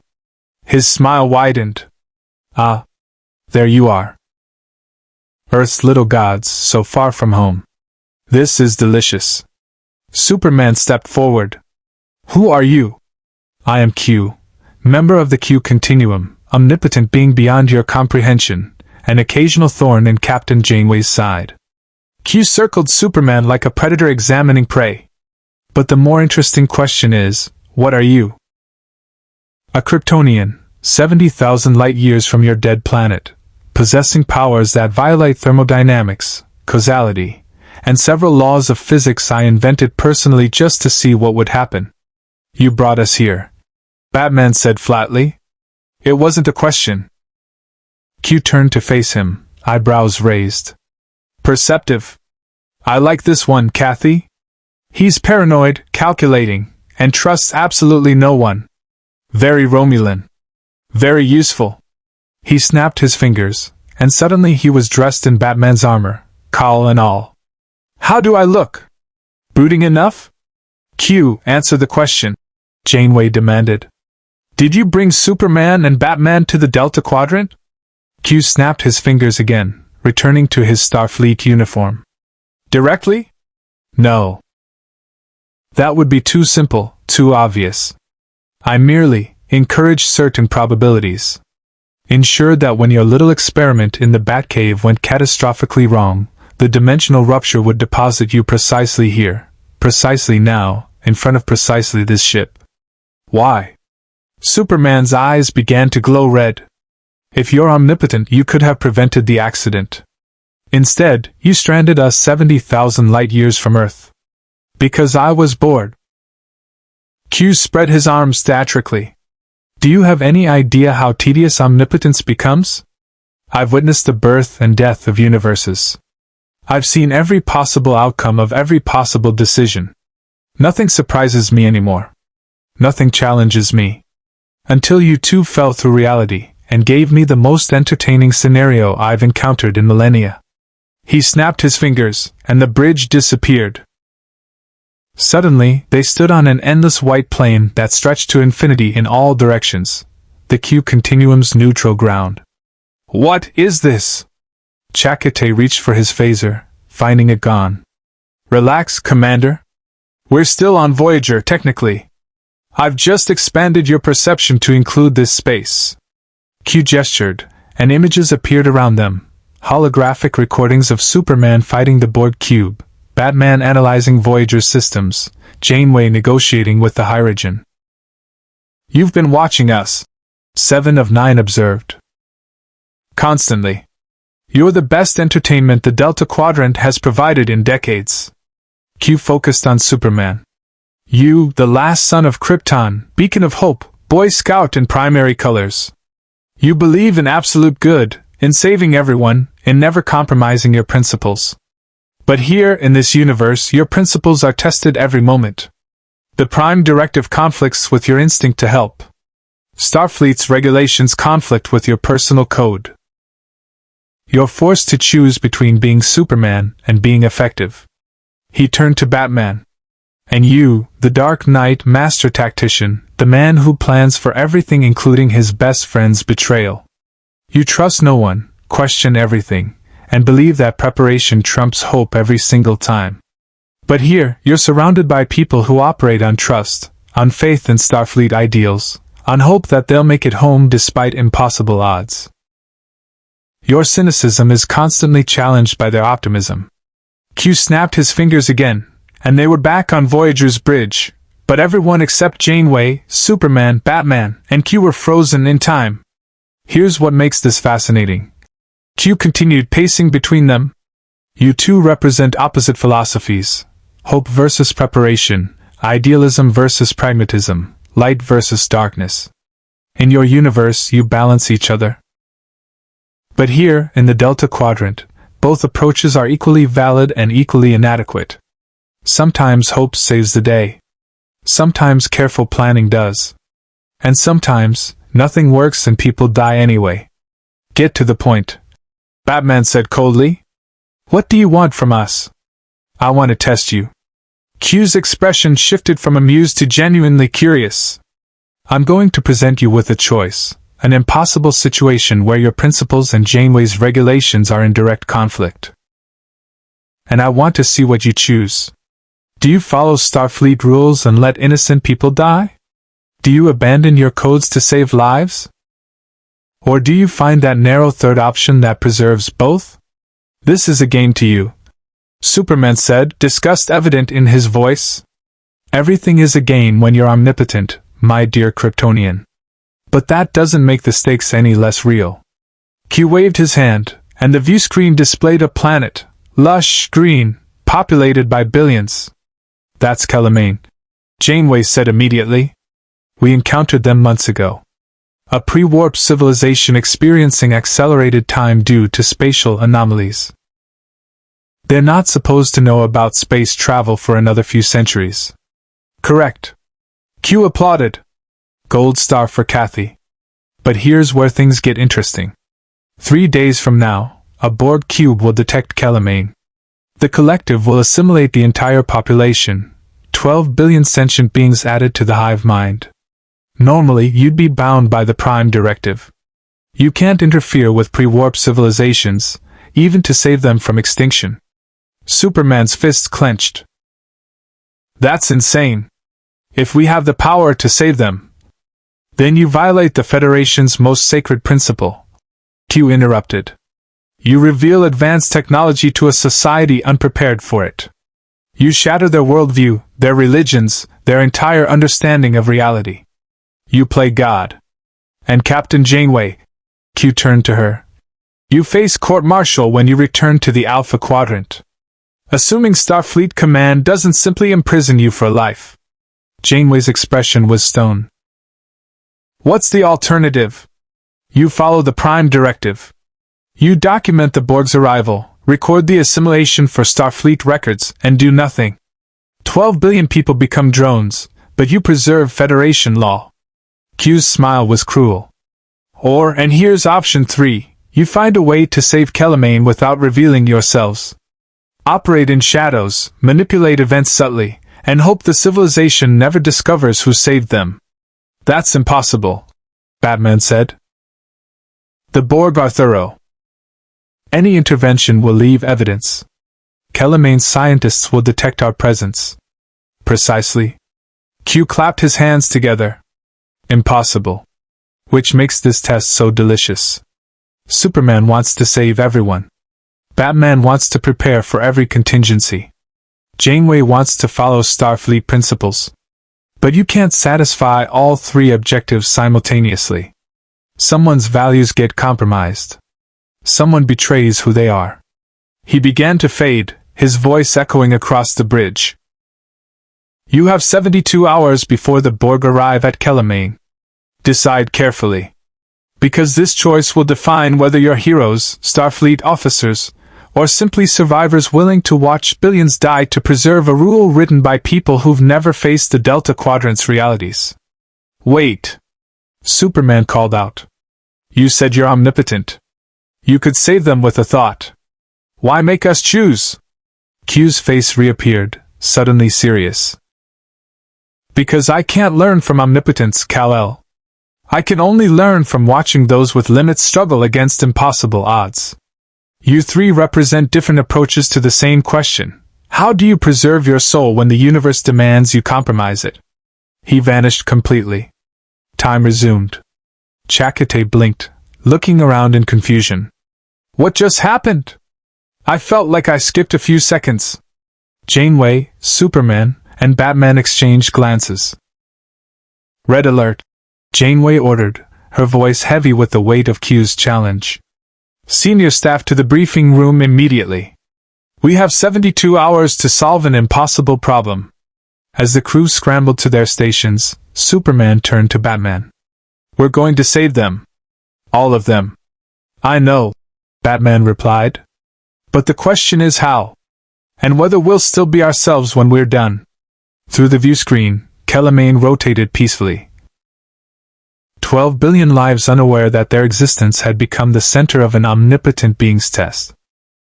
Unaware that 2 displaced heroes and a Starfleet captain were about to risk everything to prove that impossible choices sometimes had possible answers. If they could find them in time. The briefing room felt like a pressure cooker. 72 hours had become 68, and they were no closer to a solution that satisfied everyone's principles. We could deploy a network of graviton emitters around Kellmagne, Torres suggested, pulling up schematics. Create artificial spatial distortions that make the planet appear uninhabited to Borg sensors. 7 of 9 shook her head. The collective would detect the artificial graviton fields. They would investigate the anomaly, discover Kellmagne anyway, and assimilate both the planet and Voyager for interfering. What about evacuating the population? Harry Kim offered. If we could transport them to uninhabited planets in the sector. 12 billion people? Chakotay's tone made clear how impossible that was. Even if Voyager had the transporter capacity, which we don't, the evacuation would take months. We have less than 3 days. Superman sat silent, listening to each proposal get systematically dismantled. Every solution violated either the Prime Directive or basic physics. Every plan required resources they didn't have or technology that didn't exist. Batman had been quiet throughout, his cowled face unreadable. But his fingers drummed against the table, a tell Superman recognized. His friend was processing, calculating, finding angles. There's another option, Batman said finally. Everyone turned to him. We don't save Kellmagne from the Borg. We make the Borg not want Kellmagne. Explain, Janeway ordered. Batman stood, pulling up tactical data on the Borg cube currently en route to the planet. The collective assimilates civilizations that offer technological or biological distinctiveness. They ignore species deemed unworthy, too primitive, too biologically incompatible, or too resource-intensive relative to the value gained. You want to make Kellmagne worthless to the Borg, Tuvok said, understanding dawning. Not worthless. Dangerous. Batman highlighted Kellmagne's unique temporal properties, the spatial anomalies that caused accelerated time within their solar system. The Borg encountered temporal anomalies before. They avoid them when possible because temporal paradoxes can corrupt the collective's hive mind. If we could enhance Kellmagne's temporal distortions, make them appear unstable and hazardous, the Borg might classify the planet as inefficient to assimilate. 7 processed this. You propose weaponizing the temporal anomalies, creating the illusion that Kellmagne exists in such severe temporal flux that assimilating the population would introduce chronometric instabilities into the collective. Exactly. We don't reveal ourselves to Kellmagne. We don't violate the Prime Directive. We simply manipulate natural phenomena the Borg already avoid. It's deception, Janeway said carefully. We'd be lying to the Borg through scientific manipulation. Is lying to an enemy that's planning genocide a violation of Starfleet ethics? Batman countered. The question hung in the air. Janeway stood, walking to the viewport that showed Kellmagne growing larger as Voyager approached. The Prime Directive exists because we learned that interfering, even with good intentions, causes more harm than good, she said slowly. But it was written assuming we'd make contact, reveal ourselves, impose our values. What you're suggesting is intervention without contact. Manipulation without revelation. A technicality, Chakotay observed. Maybe. But technicalities matter in law. Janeway turned back to the table. Batman, can we enhance the temporal anomalies without Kellmagne's scientists detecting our involvement? Yes. Their instrumentation is sophisticated enough to measure temporal variance, but not precise enough to detect external manipulation. To them, it'll appear as natural fluctuation in the spatial distortions they already experience. Superman finally spoke. And if this doesn't work? If the Borg investigate anyway? Then we have a secondary plan, Batman said. Superman draws them away. Leads the cube on a chase through the sector while Voyager executes precision strikes on their shield generators and transwarp coils. We don't destroy the cube, that would alert other Borg vessels. We cripple it enough that pursuing Kellmagne becomes inefficient. You're asking me to be bait again, Superman said. I'm asking you to do what you do best, buy time for people who can't defend themselves. Seven interjected. This plan has a 38% probability of success. The Borg may ignore temporal warnings if they detect Superman's quantum signature in the region. His presence may override their hazard protocols. Then I stay hidden, Superman replied. Remain on Voyager, suppress my energy signature. If the Borg don't detect me, they'll focus solely on Kellmagne's temporal hazards. You're willing to potentially watch 12 billion people get assimilated while hiding? Janeway asked, her tone neutral but probing. Superman met her eyes. No. I'm willing to trust Batman's plan and your command judgment. If this fails, I'll engage the cube personally, regardless of the cost. But I'll give the plan a chance to work first. Janeway studied both heroes, the idealist learning pragmatism, the pragmatist enabling idealism. Somehow, 70,000 light-years from Earth, they'd begun to balance each other in ways their own universe had never required. Torres 7, work with Batman, Janeway ordered. You have 48 hours to enhance Kellmagne's temporal anomalies in a way that appears natural. Tuvok, prepare tactical scenarios for cube engagement if deception fails. Superman, work with the Doctor. I want your energy signature completely masked. If the Borg detect even a trace, this entire plan collapses. Understood. As the staff dispersed, Batman caught Superman's arm. This is the right call. Is it? We're manipulating an entire civilization's fate without their knowledge or consent. That's exactly what the Prime Directive warns against. We're protecting them from extinction. There's a difference. Is there? Superman's frustration leaked through. Back home, we had clear lines. Save people. Stop villains. Protect the innocent. Here, every choice is gray. Every decision requires compromise. Welcome to reality, Batman said quietly. Earth had clear lines because we enforced them. We drew boundaries and made the hard calls so others could live in a world with simple morality. But those boundaries were always illusions. The Delta Quadrant just makes that truth impossible to ignore.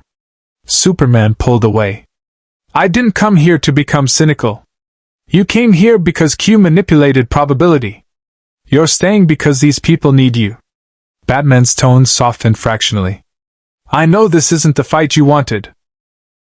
But it's the fight we have. So we adapt, we survive, and we save who we can. 47 hours later, Voyager hung in high orbit above Kellmagne, invisible to the civilization below. Torres and Seven had deployed a network of chronometric generators throughout the system, carefully enhancing the existing temporal anomalies. To Kellmagne's scientists, the readings would show natural fluctuations, concerning but not unprecedented. Superman stood in the shuttle bay, watching through the viewport as the Borg cube dropped out of transwarp at the system's edge. They're scanning Kellmagne, Kim reported from the bridge. Initial analysis complete. They're detecting the enhanced temporal distortions. Everyone held their breath. The Borg cube paused. For 30 agonizing seconds, it simply hung in space, processing data with the efficiency of billions of linked minds. Then its shields reconfigured. Its trajectory altered. It warped away without entering Kellmagne's orbit. Voyager's bridge erupted in restrained celebration. Janeway allowed herself a small smile before ordering, "Maintain silent running. I want to be sure they're not circling back." Superman felt tension drain from his shoulders. They'd done it. Saved 12 billion lives without revealing themselves, without violating the Prime Directive, without compromising their principles. "Incoming transmission," Kim said suddenly. "It's Q." The omnipotent being appeared on the bridge, slow clapping. "Bravo! Oh, bravo! You actually found the third option. I'm genuinely impressed, Kathy. And you too." He looked at Superman and Batman. "You're learning. Balancing idealism with pragmatism, hope with preparation. Delicious character development. Was this entire scenario manufactured?" Janeway demanded. "Was the Borg cube ever really going to assimilate Kellmagne?" Q's smile was enigmatic. "Does it matter? You made the choice. You found the solution. Whether the test was real or simulated, you proved something important, that humans, Kryptonians, and overly dramatic billionaires in bat costumes can adapt when reality demands it." He began to fade. "You've earned a reprieve. No Borg interference for, let's say 2 weeks. Use the time wisely. Because the Delta Quadrant has far more interesting challenges waiting." Q vanished, leaving them in uncertain silence. "Did we just get played?" Chakotay asked. "Absolutely," Janeway replied. "But we also saved a civilization and proved we can work together under impossible pressure. I'll take the victory, even if Q is laughing at us somewhere in the continuum." She turned to Superman and Batman. "You two performed exceptionally. Welcome to Voyager's senior staff." "Officially." Superman smiled, the first genuine smile since arriving in the Delta Quadrant. "Thank you, Captain. Don't thank me yet. This was the easy test. Wait until we face real impossible choices." Batman's quiet response carried certainty. "We will. And we'll find solutions then too." 3 months later, Voyager's astrometrics lab had become a second home for Superman and Batman. The walls displayed star charts marking their progress, still 70,000 light-years from Earth, but moving forward, always forward. Superman floated near the viewport, absorbing radiation from a yellow dwarf star they were passing. His powers had stabilized at 85% capacity, not optimal, but functional. He'd learned to work within limitations he never imagined facing. Batman sat at a workstation, integrating Federation technology with equipment from his utility belt. 7 of 9 worked beside him, their collaboration producing defensive systems that had saved Voyager twice in the past month alone. "Penny for your thoughts?" Janeway entered, carrying 2 cups of coffee. Superman descended, accepting one gratefully. "Just thinking about home. About whether we'll ever see it again." "You will," Janeway said with quiet conviction. "Maybe not today. Maybe not this year. But Voyager gets her crew home. All of them. That includes you too." Batman looked up from his work. "And if getting home requires impossible choices? Then we'll make them together," Janeway replied. "Like we always do." Through the viewport, the Delta Quadrant stretched endlessly before them. Unknown species, hostile factions, opportunities for heroism and horror in equal measure.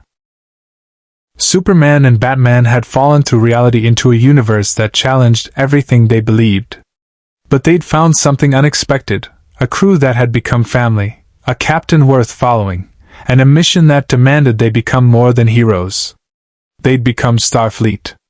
And somewhere in the vast darkness between stars, the journey home continued, one impossible choice at a time, one saved civilization at a time, one day closer to Earth. The Prime Directive remained. The Borg still hunted. Q still watched with amusement. But two displaced heroes had learned the most important lesson the Delta Quadrant could teach. Sometimes the greatest heroism wasn't about power or preparation. It was about trust, trusting your crew, trusting the principles that defined you, and trusting that even 70,000 light-years from home, hope and pragmatism could coexist. Superman and Batman had found their place in Star Trek's universe. Not as gods or vigilantes, but as explorers facing the unknown with courage, intelligence, and the unshakable belief that together, no challenge was truly impossible. The adventure had only begun. Live long and prosper. Hit that subscribe button for more interesting stories. Thank you.